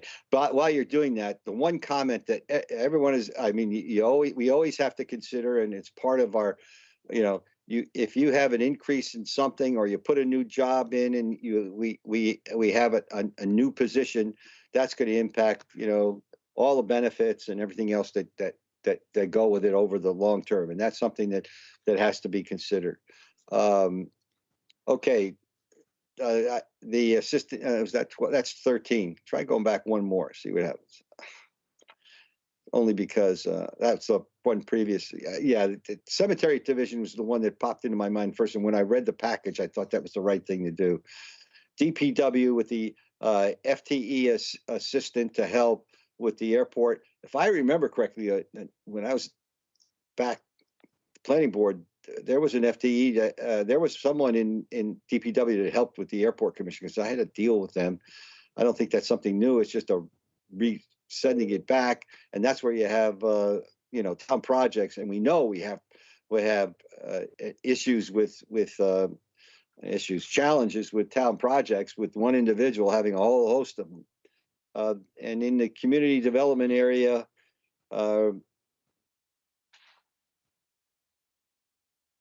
I understand what you're doing. I'm going to have to think about some of that, but most of it, I understand what you're trying to do. It's the increase for the community development, assistant town manager, community services director, and it's not unusual to increase someone who has that job and put more responsibility on them and pay them a little bit more.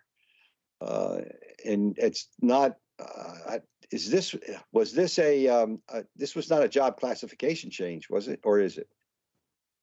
No, so the existing person in that position is technically the director of community development, but Katie, who's in the position, she has been assisting with other community initiatives, the discussions on the child care voucher and the pre-K. I think we had a working group on that, as well as a potential alignment with an academic institution, the Eldridge Garage Project, and she was the staff liaison assigned to the Chatham 365.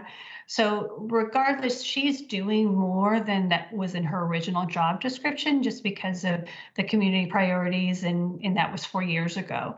So this would be the title change, of course, and she is in that same grade. It would just be a progression of step increases that she would get in recognition of those additional duties that she's been performing outside of her job description.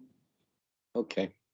Don, if you go down, housing and sustainability director would be a promotion. I understand that there was some discussion over the years and also inputs from other individuals that talked about having, a super housing person that would be outreach or whatever.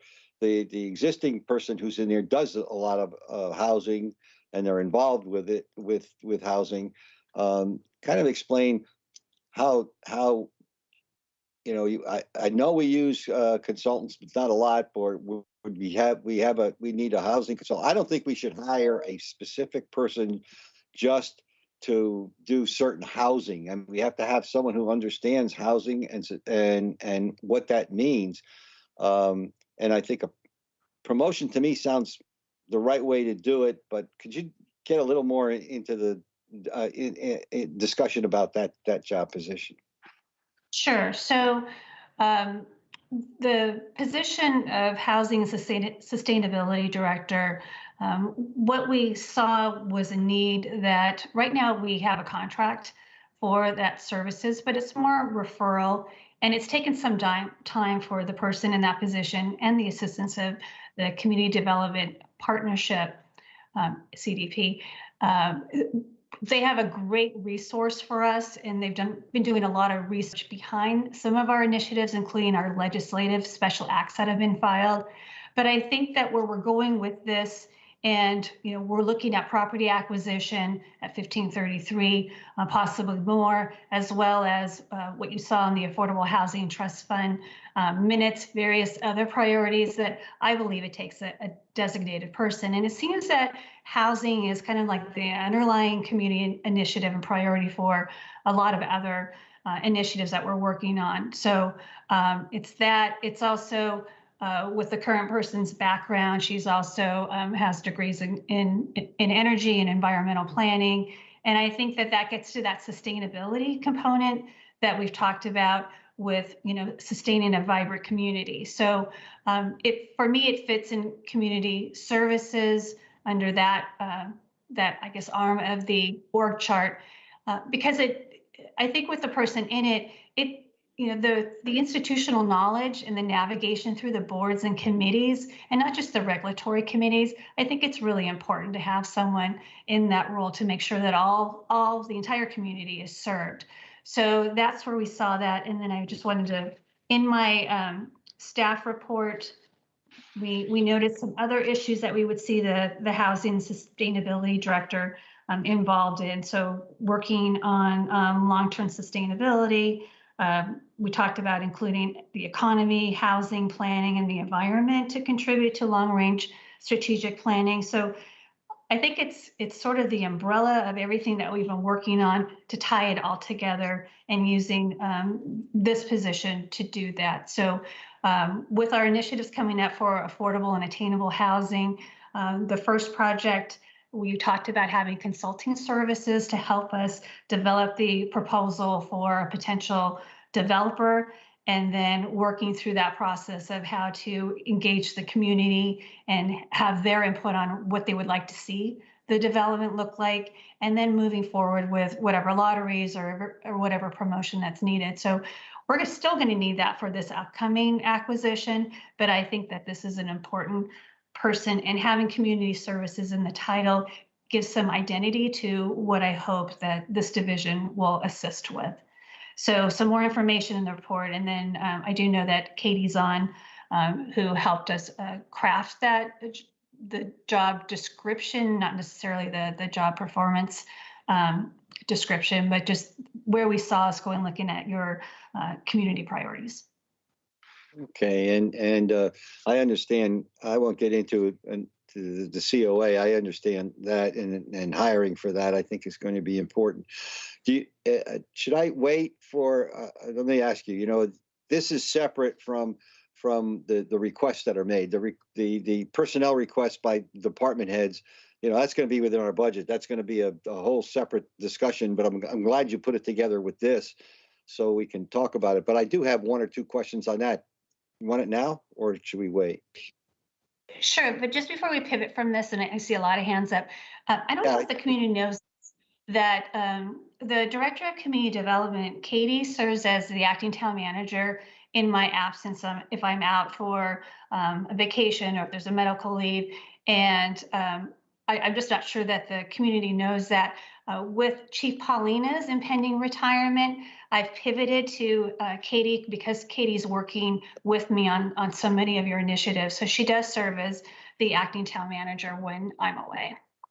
So, Mr. Chair, I think if we could stay possibly on the proposed reorganization, and then we can move to the other staffing items. And again, we're looking to present the budget on January 18th. So if there's more discussion needed by the board, we do have next week's meeting. And then prior to you making your recommendations to the FinCom on the recommended budget, we still have a little bit of time with that. Sure, got it. Okay, first at the board, I had Dean, then Jeff, and Shireen. We'll start with Dean. Thank you, Peter. Thank you, Jill, and thank you, Alex. Just a few comments. I just would note that the charter gives very broad authority to the town manager to reorganize departments. And I think implicit in the town manager's responsibilities under Massachusetts law is the authority to hire and fire. At the same time, and I recognize that you have tracked your reorganization to the value statements and so forth, but you have referenced, at least in the presentation, the goals and objectives of the select board. And I would just point out that select boards come and go. And I think you have to be careful about restructuring town staffing based on the goals and objectives of a given period of time, because goals and objectives are ephemeral. With that in mind, I'd like to ask if we could pull up the chart that shows the new organizational chart that has everybody on it from the voters on down, as being proposed in the administrative order. Okay, no, that's the one, yes.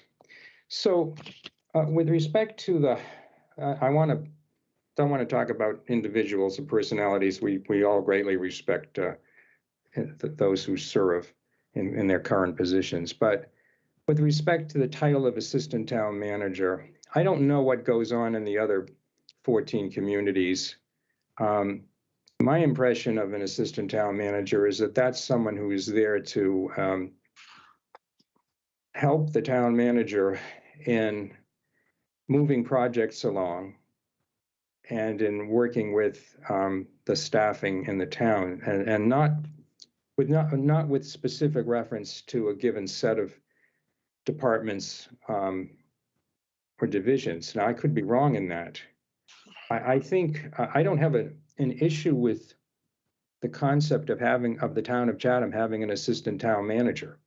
But I would envision that position as someone with more general authority that helps in areas where projects need to be moved along more expeditiously, or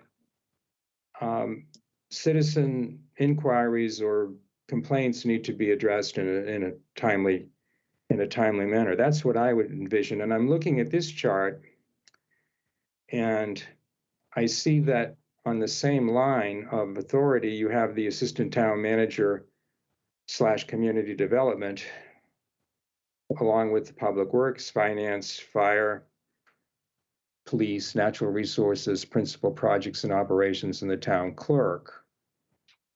And it just doesn't seem symmetrical to me to have one of those positions with the title assistant town manager. I'm not sure how that plays out in terms of morale among the rest of the department heads, division heads, whatever they are, but it just seems to me to be asymmetrical. And I do have a concern about that. It also tends to elevate just one segment of town operations over the others with that title. I think if you had come in with a proposal to create a position of assistant town manager, regardless of who was going to go in it, and said, I need basically a deputy to help me in running the town. There's just so much on my desk. I have citizens, I have select board members, I have department heads, I have multiple parties asking me about the status of this, or when is that going to be done? I need help in moving these. more quickly and more comprehensively, I think I would be more receptive to that than I am with what's being presented. The second point I want to make, and I don't have many points, but we were talking about changing the title of the Council on Aging Director by inserting the phrase community services before it. I didn't get the impression that the job responsibilities are being changed in any way. Am I missing something? I guess I would pose that as a question. I do think it's going to be very difficult to get a capable COA director until the issue of the senior center is resolved.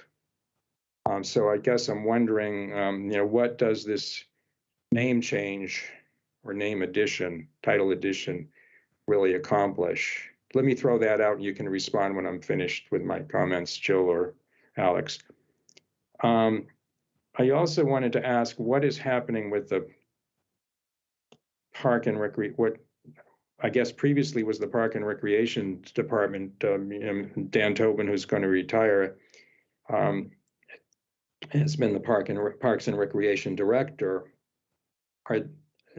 I guess the duties of maintenance of parks have been assigned to the DPW staff so that you can allocate staffing from DPW and back and forth from streets and highways over to cemeteries to assist with that. But the recreation piece seems to be separated off. And I just would like some clarification on what's being proposed there and why. And I think I had one other point I wanted to make. Bear with me, please.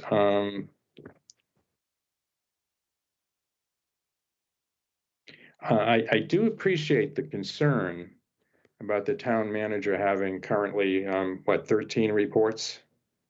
That's a lot for one person.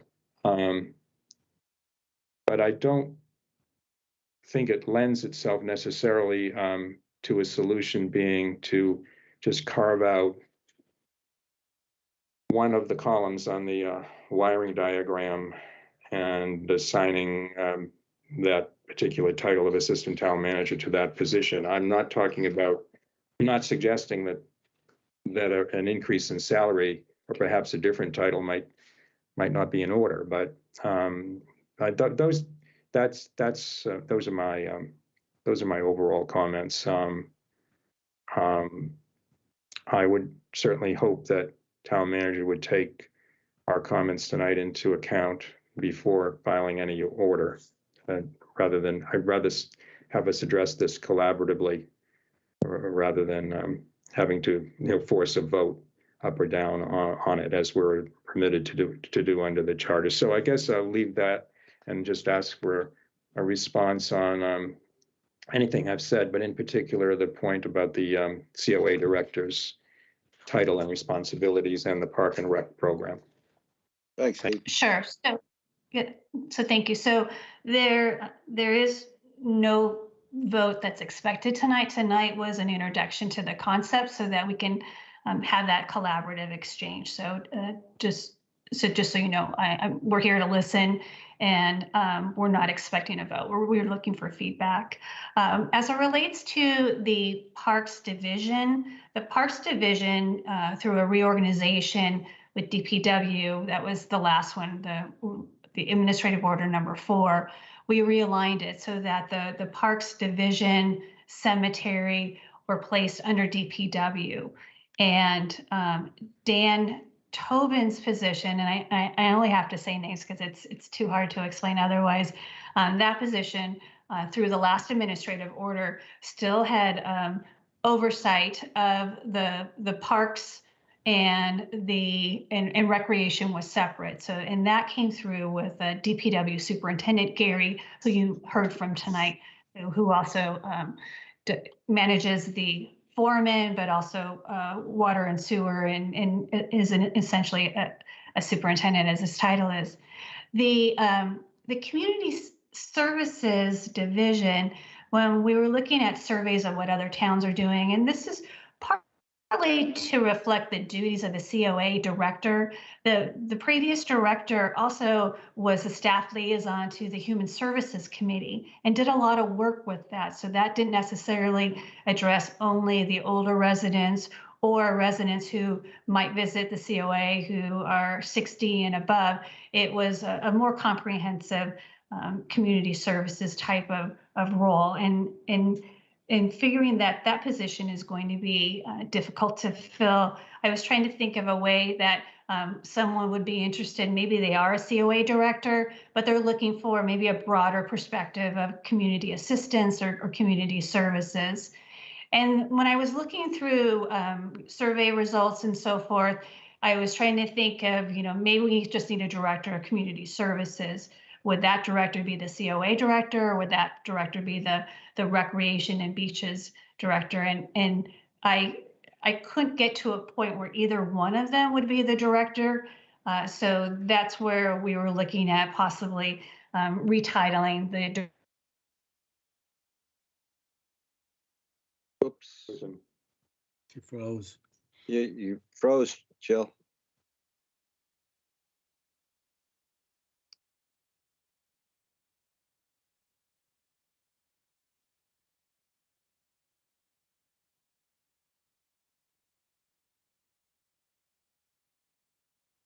All right, well, while she's frozen, I can see if I can try and explain some of this. Yeah, so again, I'm just looking to retitle that. And I think this goes along with, trying to think of collaboration between some of the different departments or divisions with the Council on Aging. And as Jill was mentioning, the former director was liaison to the Human Services Committee. She did a lot of work with that. So I think that was the thinking behind the title there. And what else did we miss out on that? Oh, well, those are my two questions. You're free to offer a comment, or Jill, when she gets back on, to my more generalized observations about creating the position of her assigning the title of assistant town manager and the responsibilities for it. Perhaps you know something about what goes on in other towns, Alex. I know you worked in Provincetown. yeah, and thank you. Brewster, that's not on the chart. That was the one town that was missing, but. Yeah, I worked in the town of Eastham and in the town of Brewster. The town of Eastham at the time did not have an assistant town manager. They do now. And I think that person is the assistant town manager / finance director. And the town of Provincetown had an assistant town manager who oversaw community development, or the building department downstairs, David Gardner, who's been there for quite a long time. So as far as the reporting, oftentimes, at least when I was in Provincetown, the assistant town manager was on the same par with the other department heads. So it was just the duties that he had as acting town manager in the town manager's absence, and then some of the community outreach. Do you happen to know when Mr. Hinchy was the town manager and Mr. Poyant was the assistant town manager, and Mr. Poyant was your predecessor as the finance director? I don't know if he held that title. Was his role as assistant town manager limited to finance, or did he have broader authority in town over various departments, or interacting with various departments at the behest or in service to the broad role of the town manager? Do you know the answer to that question? Because I don't. Yeah, I think as I understand it, it was the assistant town manager / director of finance and administration. So some of the administrative budgets, prior to my coming, I believe the Council on Aging reported to that position. But then with the vacancies, it was sort of it changed. So yeah, if you look at the state, there are various cabinet secretaries. The most important cabinet secretary is the Secretary of Administration and Finance. And although that position is co-equal, pretty much that individual has a lot of authority over the whole Commonwealth, right underneath the governor. It's almost like a deputy governor, although the lieutenant governor's position has become more active in recent times. So I don't know, again, what happens in these other towns on the Cape. It would be useful to know whether their assignments are limited to specific areas of staffing or whether they have a broader role. I'll leave it at that. And maybe Jill can comment when she gets back on. She apparently froze at just when she was going to answer my question. So thank you. Thank you, Peter. Okay, thank you, Dean. Jeff is up next. Yeah, I really would like to have Jill here, to be honest with you, but I'll continue. In terms of process, to follow up on a comment or a question Dean had, a comment. So we're going to discuss this and then have an opportunity to kind of cogitate and take another look at it, if you will, and get our questions answered. And then in terms of process, if Jill goes forward, would she file an administrative order, and then we would have at least the meeting on the 2nd of February or 1st of February, I should say, to vote on it? Is that how this would go down, you think, or what? Hey, hang on a second. I see Jill is on the line. Okay. Okay. Hi, I'm sorry. My home internet went down, so I'm on my phone. Yeah. But I just asked a process question, Jill, about, assuming you file this administrative order, would we have a bite at the apple, and or the 30 days would be beyond the 1st of February, if you will, our next select board meeting? So if we wanted to vote it up or down, we would have at least that opportunity within the 30-day window. Is that correct in terms of process or not? That is, and the reason why I'm trying to work through the administrative order now versus FY23 and through the budget deliberations, which will still occur, is that I'm trying to get the recruitments going for the recreation and beaches director and then the COA director.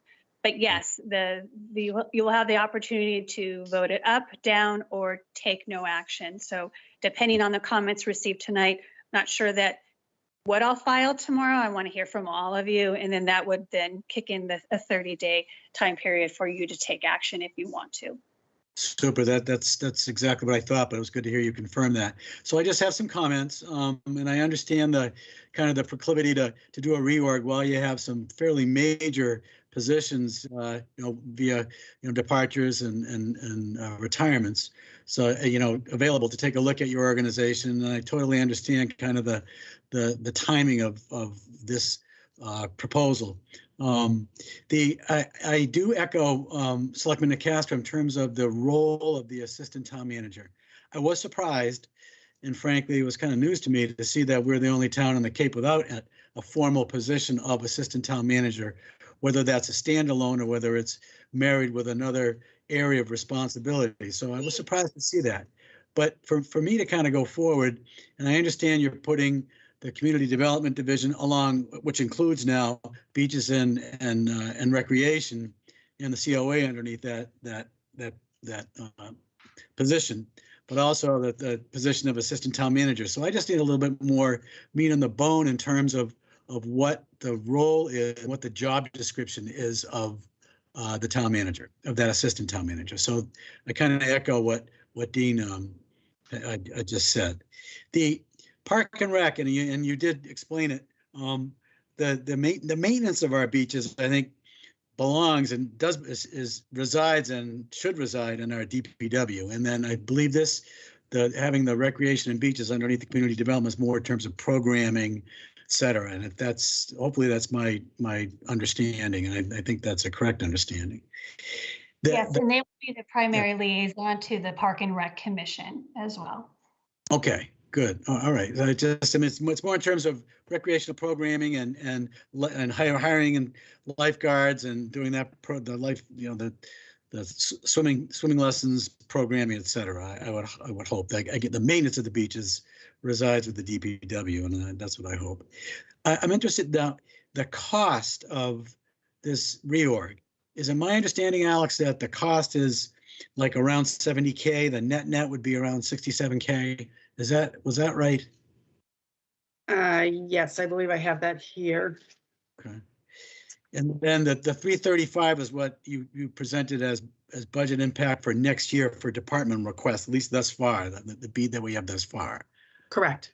Okay, all right, that's helpful. And the I have a specific comment on, I believe bringing the maintenance of the cemeteries in-house is a no-brainer. We're not getting what we want with the subcontract, so please let's bring it back in-house. But I also feel strongly, and I have a suggestion, I feel strongly about the administrative assistant. There's going to be no greater interest in 19 hours versus 15 hours. I'm sorry if I'm so blunt, but I think what we need to do in terms of administrative support town-wide, and this is just me thinking off the top of my head, let's get maybe a pool going somewhere where DPW can share with cemetery, with park and rec, with kind of a talented person that is going to be a full-time person or persons that will meet the needs of the town across divisions.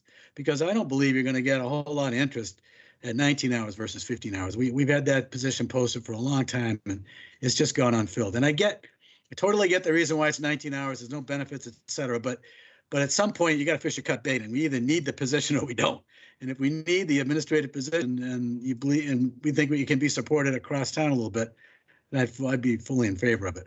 Because the cemetery commissioners and our service there is hurting because we don't have that admin. We really do need it filled. So I would support redefining that position and combining it with another full-time position and/or to get it hired into.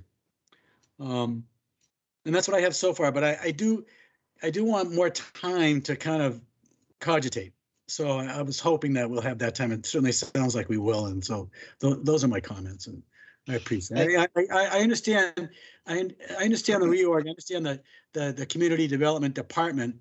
I think you've got the right things going there. I'm a little concerned about overwhelming that position as well. That's a lot of direct reports there as well. So I just want to think about that as also. So thank you. Those are my thoughts. And I know David Wickham was here. He's a cemetery commissioner, and I think he's had his hand up. We didn't ask whether or not folks could comment. So I would hope, Mr. Chair, that they. I was going to mention that, Jeff. I was going to mention that. I see his hands up. He's chair of the cemetery commission, and the cemetery commission obviously has, well, by statute, they provide the recommendation to the town manager. And if it's okay with the town manager, we could let David speak. It's as the chair of the cemetery commission. Sure. Go ahead, David. I see your hands up. Thank you, Mr. Chairman. Yeah, under Mass General Laws, the Cemetery Commission under Chapter 114, Section 27, says that the commissioners shall, under the supervision and control of the selectmen, maintain the public cemeteries in the town, and shall, with the approval of the selectmen, appoint such employees as are necessary to maintain such cemeteries. So I think my participation in this discussion would be valuable. And I guess I'd like to start. We've been meeting, the Cemetery Commission, after a long hiatus because of COVID and other things, began meeting in September, and we've been talking about staffing at every meeting that we've had. And we came up with some recommendations, and some of them, it looks like, have been accepted and some haven't. And starting with the position that Jeff talked, the cemetery administrator, we've been out without a cemetery administrator since May of last year. That's almost 8 months. She gave her notice. She stayed around, her name being Dee Schipelhout, stayed around until June. And we've been advertising a position of 15 hours at $21 or something an hour, and have not filled that position. In the meantime, Dan Tobin has filled that position, and the calls come into the Cemetery Commission now, or emails, and Dan gets them a couple times a week and responds to them. But that's a finger in the dike. So the Cemetery Commission believes we need a full-time person, or at a minimum, we had discussions with Tom Temple and the DPW that we would share a person with the DPW, sharing 50-50, because our cemetery office is in the DPW, and that would be a natural fit for someone working both ways. It would be very efficient. So at a minimum, we need at least a half-time person to move forward on this. So and that's what the commission has recommended to you. And then going back to the two positions that I think that have been supported, I believe we need 3. And I don't think 2 is going to be enough. We went in discussions with the Tom Temple. We had a salary worksheet, and with 3 with a half-time administrative assistant and 3 workers that would split their time 50-50 with the DPW, the total cost of that was going to be just about $100,000. Currently, our budget is $135,000. So I don't know if that includes the benefits or whatever, but it's almost a draw between what we're looking for, what will really improve the cemeteries by doing it in-house and having a more full-time administrator than what we're spending now. So it certainly makes a lot of sense to me. So I just would really encourage the board to support the commissioner's recommendations on this, and I hope there's room for some discussion. There is one other I don't understand on page 3. The last paragraph talks about a full-time taking the recreation supervisor's position funding, which is somewhere around $60,000, to the DPW to serve as an administrative assistant to assist staff liaisons for the Airport Commission, the Cemetery Commission, and general assistance to DPW, et cetera. I guess I'd like to know, maybe from Jill, what does that have anything to do with helping out the need in the cemetery, or what that position actually is? Yes, so thank you. And it keeps going off, but that position, as I drafted it in the order in the packet, my intention was for it to serve the staff liaisons for both the Airport Commission, Cemetery Commission, and then general DPW administration.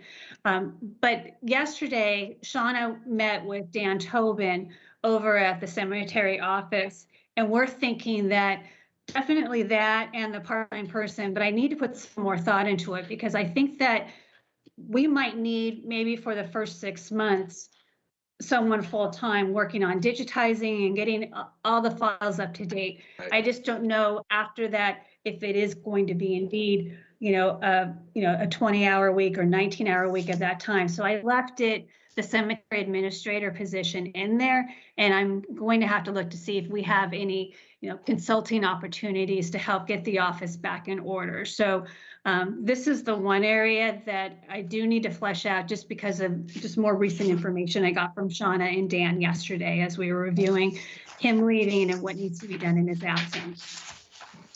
Yeah, and could I just say one other thing, Mr. Chairman? I mean, you recognize on page 4 in the final paragraph that this position it helps grieving families, and they want to meet somebody, and they want to get some chances for on-site grave plot, visuals. It's a very important position. It needs a compassionate position, a person. It's a really important position in this community, and we haven't had anybody doing it for the last 8 months. We've got $17,000 that we haven't spent, that's been allocated to that budget. And just one final thing, as a funding source, I know you guys need to know about funding sources. We sell the last couple of years, we sold almost $100,000 worth of lots. Now that money goes into the general fund. Maybe that could stay in the cemetery fund and help offset some of these costs. We also have around $550,000 in a perpetual care fund, which we can only take the interest out of every year. So that generates $25,000. So there's some money to offset that. We had almost $8.7 million of free cash from the last year. There was turnbacks of $1,600,000, including $43,000 from the Cemetery Commission. And if you're looking for a revenue source, so those are areas that we could offset these costs as well as some of the other costs. We really have a lot of need in this community for positions. I lost track how many we need, and supporting these positions and coming up with a salary that's going to get people interested and stick around is going to be also important. So I'll get off my soapbox. Thank you. Okay, thank you, David. And obviously a little more discussion on the cemetery with Jill. Let's see. Shireen's up next, and then Corey. You're on mute, Shireen, I think. No, you're not. There you are. Okay. All right. I don't know what was going on. Thanks, Jill and Alex, for the presentation on the realignment. And Jeff, the idea of the floating employee concept sounded really good. And then listening to David and what the real needs are, now it all seems like maybe there's a little more to that position than what we first thought. So I guess I get the concept of the assistant town manager. I feel like Dean had said that he wasn't sure, that this position, as it stated, would be moving projects along with, for the town manager. But I think that that's what exactly would happen, especially in the way of some of the things that have been on the forefront of our initiatives, the community initiatives we've been doing around the housing. Trying to get to some housing in this town has been, I think it should be one of our biggest priorities. It is. So I understand that, I feel okay with the reorganization presented. I like the idea that I have a little better understanding of the COA. Thanks, Dean, for asking those questions about the COA and the community service director position and what that really looked like. I really don't have a lot to say about all of this right now. I think that I agree that we need to mull it over a little bit and see what from this discussion comes out of it. But I think that staff is already doing serving in some of the capacities that they're being realigned to do. So I see this as being a favorable move at this point. Thanks. Thank you, Shireen. Corey. Thank you, Mr. Chair. I don't want to rehash a lot of comments that have already been made. I'm in agreement with some of the earlier comments made by my colleagues. We have, I appreciate the fact that we're going to have a 30-day window to process this, get the feedback and input we're going to need, because this is a kind of a major change. So I appreciate that. Obviously, with Dan Tobin leaving, he wore many hats. And I think I understand where some of his duties are being split up to now in this reorganization. Although I do think we missed one. I do think the tree warden duty, I'm not really sure where that's going to land, what side of the process is. But that's something that's going to need to be factored in. The one concern I do have, clearly we want to have the tools to have an effective town manager all the way down. That's what we all want.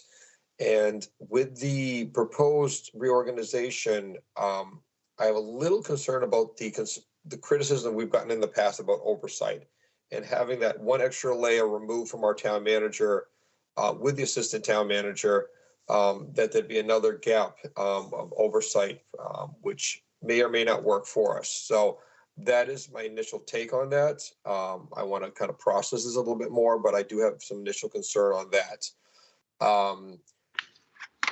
The COA position, until we know what's going on with the COA building, we're going to have a very difficult time filling that. So that's my blunt position on that.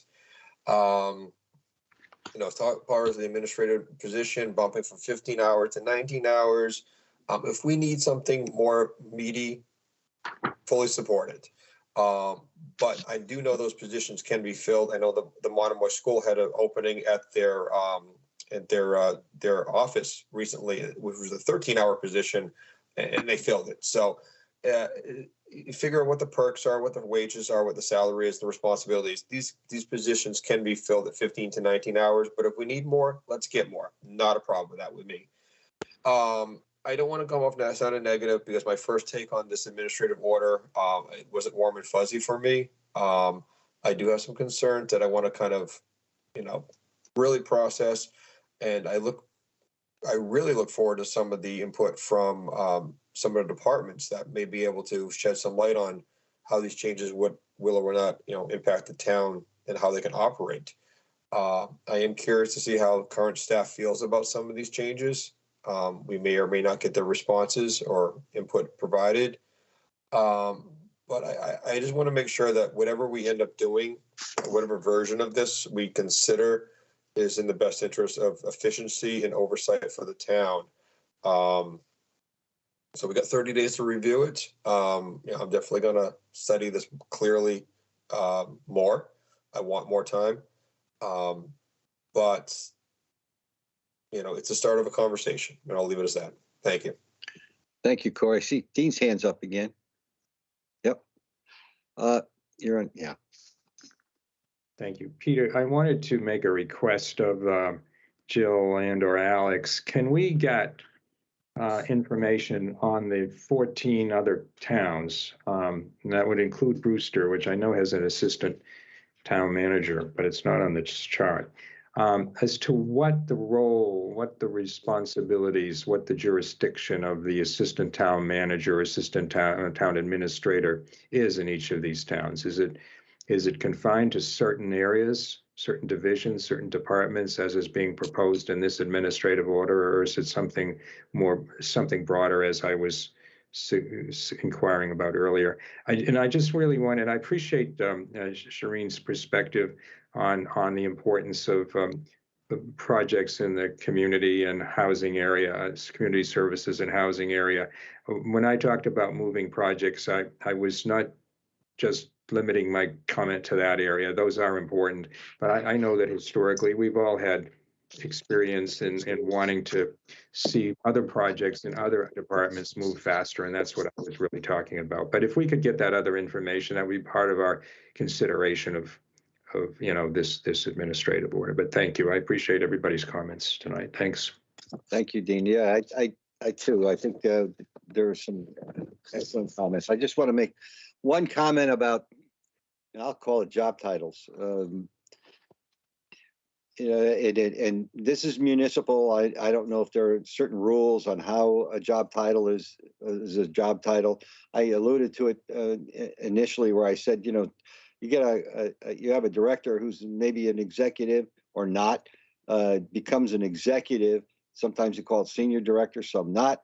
You go to one company and that job title is called director. You go to another one as a vice president. What really counts is what the job is and the pay that they're getting.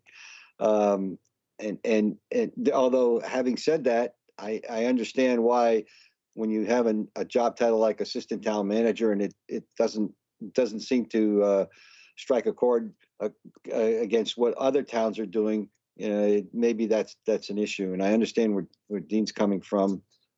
But my whole idea, job titles to me are ephemeral in some respects.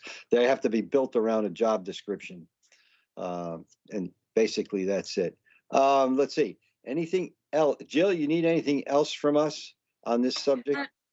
Yes. So I wanted to get, and I'm sorry, I'm not pointing on my camera because I think it's using up too much bandwidth, but the concept of having a community services division where the recreation and beaches director would be within the same division as a COA director. And I don't know if you caught the COA director position currently staffs the Human Services Committee and other community initiatives. Is that something that that you're open to, or not? I guess not that I'm giving you an ultimatum, but I was just trying to think of a way to make that both those positions connected and collaborate. And although I could always give that directive, I just thought it sounded to me that it would be serving the entire community, not just, each lane of, youth, adults, and older adults in a separate lane. So I don't know if you had any thoughts, if we could just break it down a little bit. Okay, I'll let Dean go first. Dean? Well, just speaking from my vantage point as having been the board's liaison to the Council on Aging all these years, Mandy was essentially doing that anyway. I never felt that was a problem for the seniors, who's both those who serve on the board of the council or the friends of the Council on Aging or otherwise. So I think it's certainly something I'm open to. And as you mentioned, the other position, which I think you referred to the recreation director, it seems fine to me, but I guess I would defer to Corey because he's liaison to the Parks and Rec Commission. But those are my thoughts on it, Jill. Okay, Shireen has her hand up. Thanks. I'm really open to the idea of this. I really like it. As Dean had said, we're, I believe Mandy's was doing a lot of that work anyway, and she, saw her serving on the Human Services Liaison, which is really critical information and value to, not just the seniors of the town, but for all. And I think it would be a nice fit from my perspective. Thank you. And that's really the genesis for the administrative order. We already technically have a cemetery division, but this is coupling it and, of course, proposing the title change. But I guess the underlying, thought was community services, if we wanted to go that direction. Yeah, I personally don't have a problem with that. Dean mentioned what I was going to say first, so I'm glad I let him go first. Anyone else? Okay. Well, that's a start. It is. Thank you. Okay. Do you want to go over to the other, the staff requests? Yes. So Alex did a great job of presenting what the department heads had presented, and I know I have a few of them here tonight. We do have vacancies, and we're looking to recruit folks here, but it still doesn't take away the number of calls. In particular, the two positions in the fire department, we still have high call volume, and we still have our current employees having to work overtime. So I'm not sure if Dave's still on here, if you want to hear from him about that. And then committee recommendations are our local Chatham Community Housing Partnership. They're the ones that had asked for consideration of a housing director. And I know that the Conservation Commission was looking for some relief too, to have a more administrative assistance and help with writing decisions. And so that's the genesis for the creation of moving the current assistant conservation agent, Paul, who's been doing lands management in North Beach, and then moving him into that position and having another assistant work on the filings and the wetlands protection. And there's a funding source offset for that. So if you need Alex to pull up the slide, we put everything in there. And then the COA transportation director, we saw that as possibly a current driver, and that is offset by grant funds, but this would be a new full-time position. And I had to move my office location, so if there's any that I missed, Alex, like I said, can just bring up her spreadsheet and we can talk through each of them if you want. Yeah, let's do that. Okay, that I see it. My initial one, and I see hands up, and I'll just give you my quickly. The fire department, 2 new firefighters, EMT, and so forth. I firsthand know that they need help. They need more people. The question that I have for the chief, in a way, is in your town manager's report, and the chief mentions that he has, he has 2 open vacancies. He's lost one person to another place. the question comes up, yep, it's 2 vacancies. We're having problems finding people. You still need the people. You get the vacancies. Are you going to be able to fill them? And the comment in the town report said that, you're getting people to come in, but they're not qualified. So maybe just a little more information on that, because I know there are issues involved with the number of folks involved. When the fire department, when you have to take, I'll put it this way, when you have to have one of your hook and ladders bring EMTs to a home because all the other EMTs are someplace else and they can't meet the requirements that are going on, and this was in the spring rather than the summer. That's a direct indication of what we have, and the number of calls that are coming in, even in January, are very, very large. So I don't know, Chief, you have any comments on that?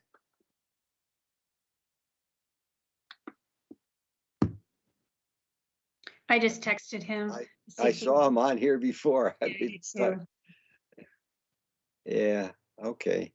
We did, however, in our last contract negotiations, we expanded the residency requirement so that people can live as far or close to the canal in order to get here and respond. So that was just looking at what, the difficulties we had with recruiting people. And he's correct. We've had some really great hires who haven't gone the traditional route for the fire service. Maybe they've been, seeking the fire service, but not EMT. And we've been sending them to classes for EMT and paramedics. And I believe we have a candidate who is an EMT paramedic who would have to go through the fire academy. And the fire academy scheduling, that's a whole different thing, and that's run by the state. And so there's only a certain number of slots. So I'm sorry to ramble, but I don't see that he's joined us back again. Yeah, that's okay. I mean, we have time to discuss this. Okay.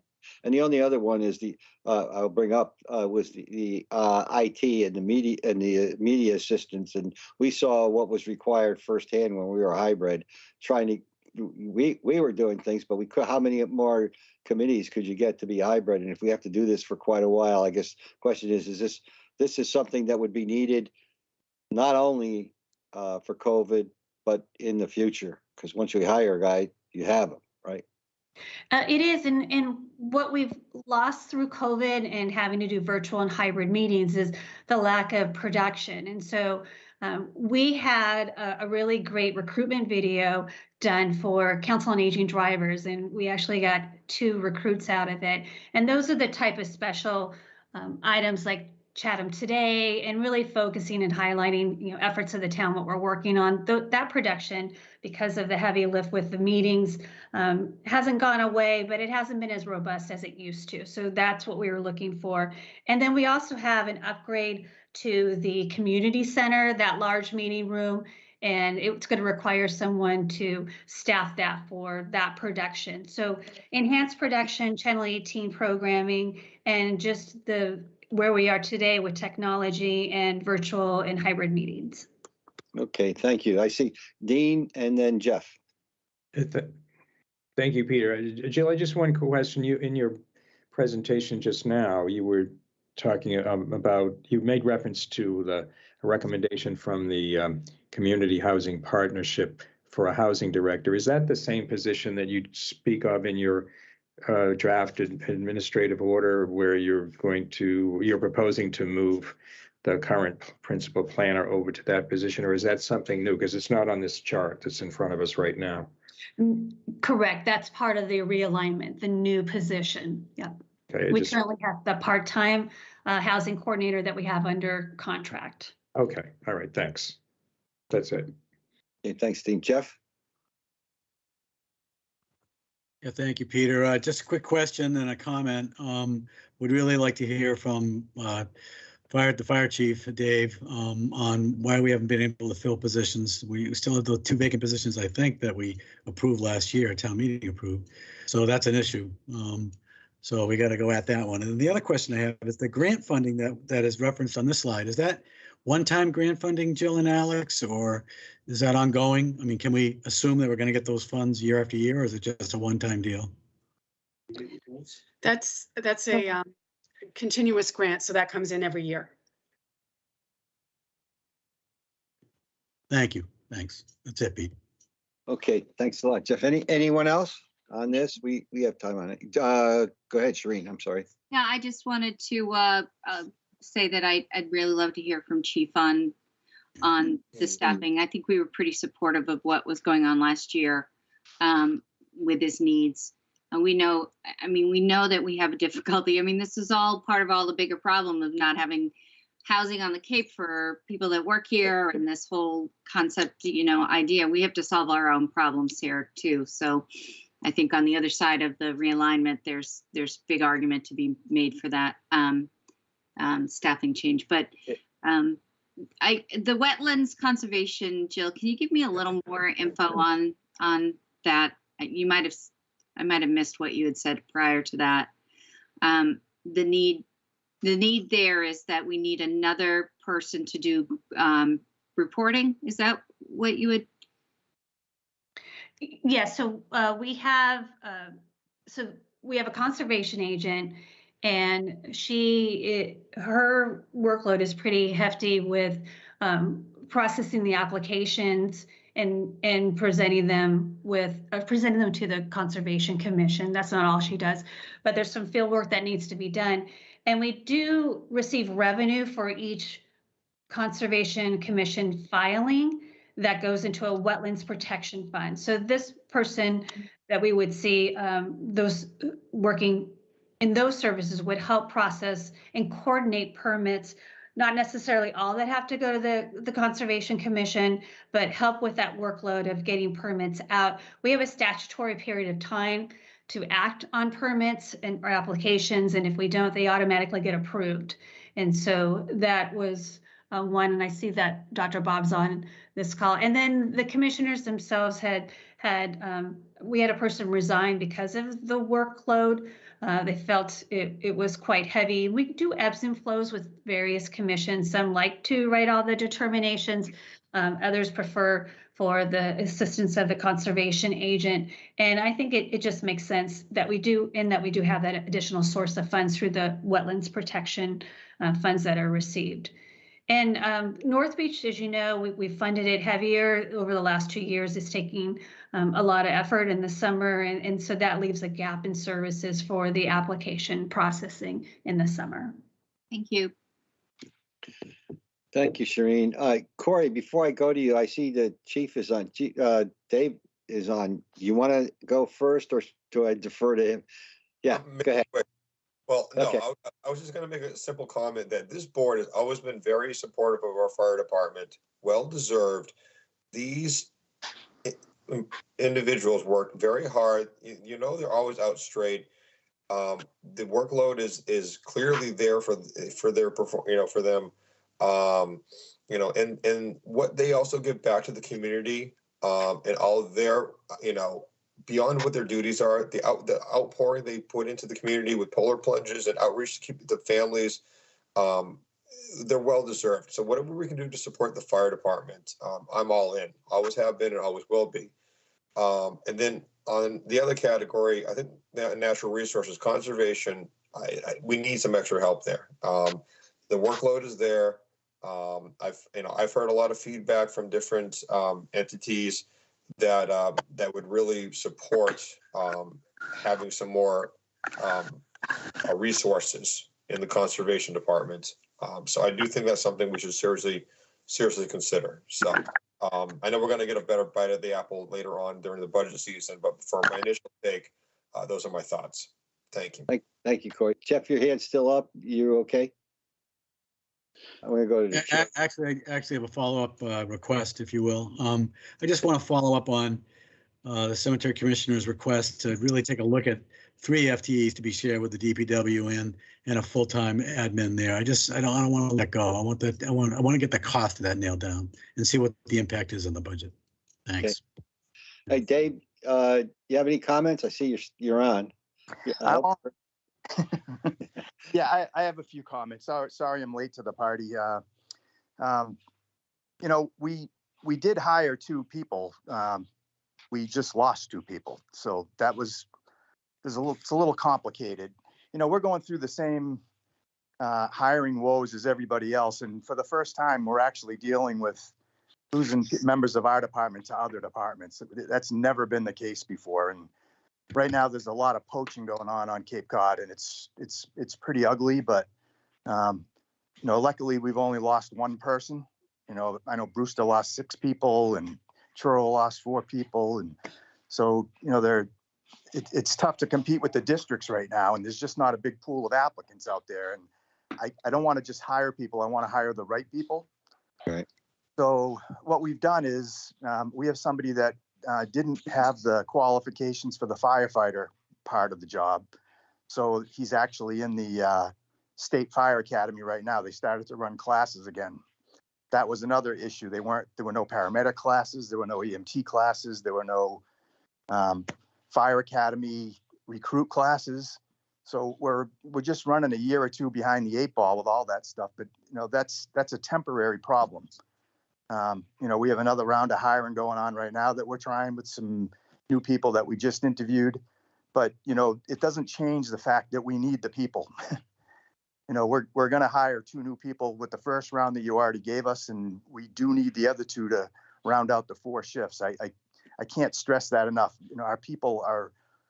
They're just working harder than they ever have. And it's a problem. We need more people. I don't know how else to put it. No, that's good. Okay, Jeff, your hand's up again. Yeah, so Chief, it's a supply issue, but it's also a compensation issue because supply is so tight. Yep, there's no question about it. I mean, we've always been, a place where people came from other departments, and it's just not the case. The districts are killing it. All the towns around us, we're all dealing with the same issues. You're talking about competing with 95.5 health insurance and salaries that are $20,000 more than our salaries. I mean, it's really tough to compete with that. It's nice to have a brand new station and a beautiful community and the support that we get from the community, but the bottom line is people are driven by dollars right now. They're not. There's a lot of people just not doing the job for the same reasons we did the job, but I do think that's going to change because, this isn't going to last forever. But we're not going to hire anybody until they're the right people. We have a fantastic bunch of people right now, and I'm not going to disrupt that. I want to hire good people. And if we have to train them from scratch, then that's what we're going to do. It's just going to cost us a little bit more, and it's going to take a little bit more time, but I'd rather have the right people. Gotcha. Thank you. Yeah, me too. Anyone else? Thank you, Chief. Any other comments? Okay. Jill, you okay? We can move on to the last agenda item.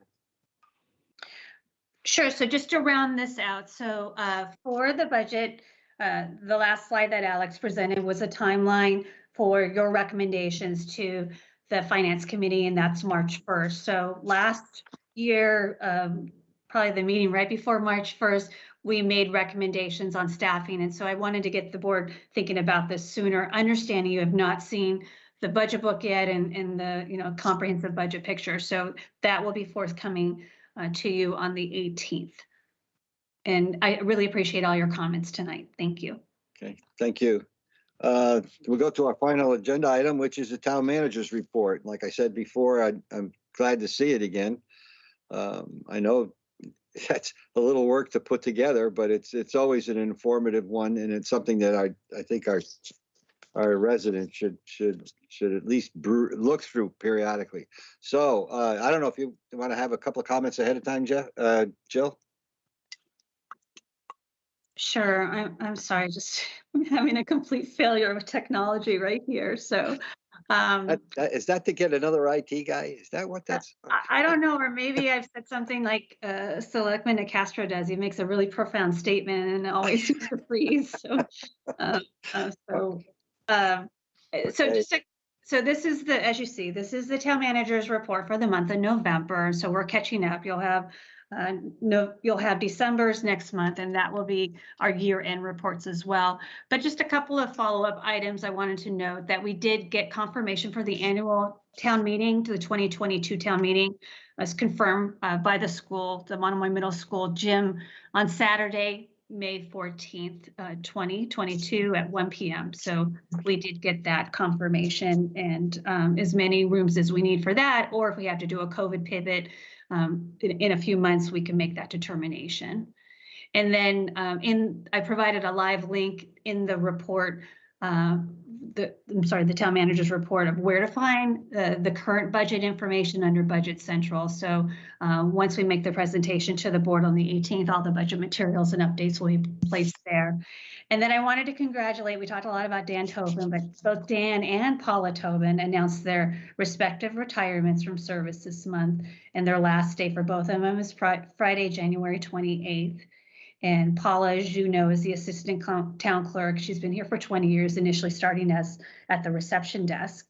And Dan has been the Parks and Recreation Director. Currently, that's his title, but he served for 37 years since November of 1984, initially hired by the Elected Parks Division Commission. And Dan and I are actually going to do a show, a Channel 18 show tomorrow, just on his service here and what's changed over the years and what's actually remained the same. So with that, I'll put out a pitch for recruitment. We have a lot of openings. If anyone's interested and want to work here for 37 years, you're welcome to. Please check that out. And then the employee years of service for December is included here, and that Julie Smith, our town clerk, tops the chart at 27 years. And we just have a lot of longevity here, and some new hires, as you've seen, some new faces. So that's it. The main sheet is available on the town's website, and if you have any questions, I'm happy to answer them. Okay. Anyone? Corey? No questions, just comments. I'm glad to see this back. I think it's very helpful to get a good insight of what's going on in the community, things we don't see, and we can go through all the categories. And I very much appreciate the time that's put into this, and I'm glad to see these. Thank you. Thanks. Jeff? Sorry, I'll echo Selectman Metter's comments. It's like old home week to see it back in the package. It's a great compendium of activity. I love some of the color by the department heads, and I would ask the town if they give time to take a good look at it. It's posted on the website, and it's an excellent document. Thanks. Good job. Yeah, thank you, Jeff. Dean? I join in those comments. I also want to commend Jill and I guess Shauna on the main sheet each week. I think that's really been a great benefit to the town, especially during these past 2 miserable years that we're dealing with. Yeah. I attribute the misery to mismanagement in Washington from the beginning. Thank you. You could help yourself. That continues, by the way, but I can elaborate at some other time. Okay. He did say from the beginning. He did. I heard it. And that continues. Let me go over to Shereen. Jill, is the link to the manager's report in the main, posted in the main sheet every week? No, it hasn't been. So that's a good reminder for us to put it in there, because we have been doing them, but we've just been going straight to posting on the website. So we can do that. Thank you. And I see there's this ongoing public records request for the airport. It seems to be continues to be every month in the that's going to take up a lot of time and energy to put together for your office. But I do appreciate all the, that was just a comment. I do appreciate the department's reports and thank them for that as well. Thank you. Okay, thank you. Thank you, Shereen. Anything else? If not, we can have a motion to adjourn our first meeting of 2022. So moved. Have a second? Second. Let's have a vote. Corey? Aye. Jeff? Aye. Shereen? Aye. Dean? Aye. Chair says aye. Good evening and Happy New Year once again, Chatham. Good evening. Good night.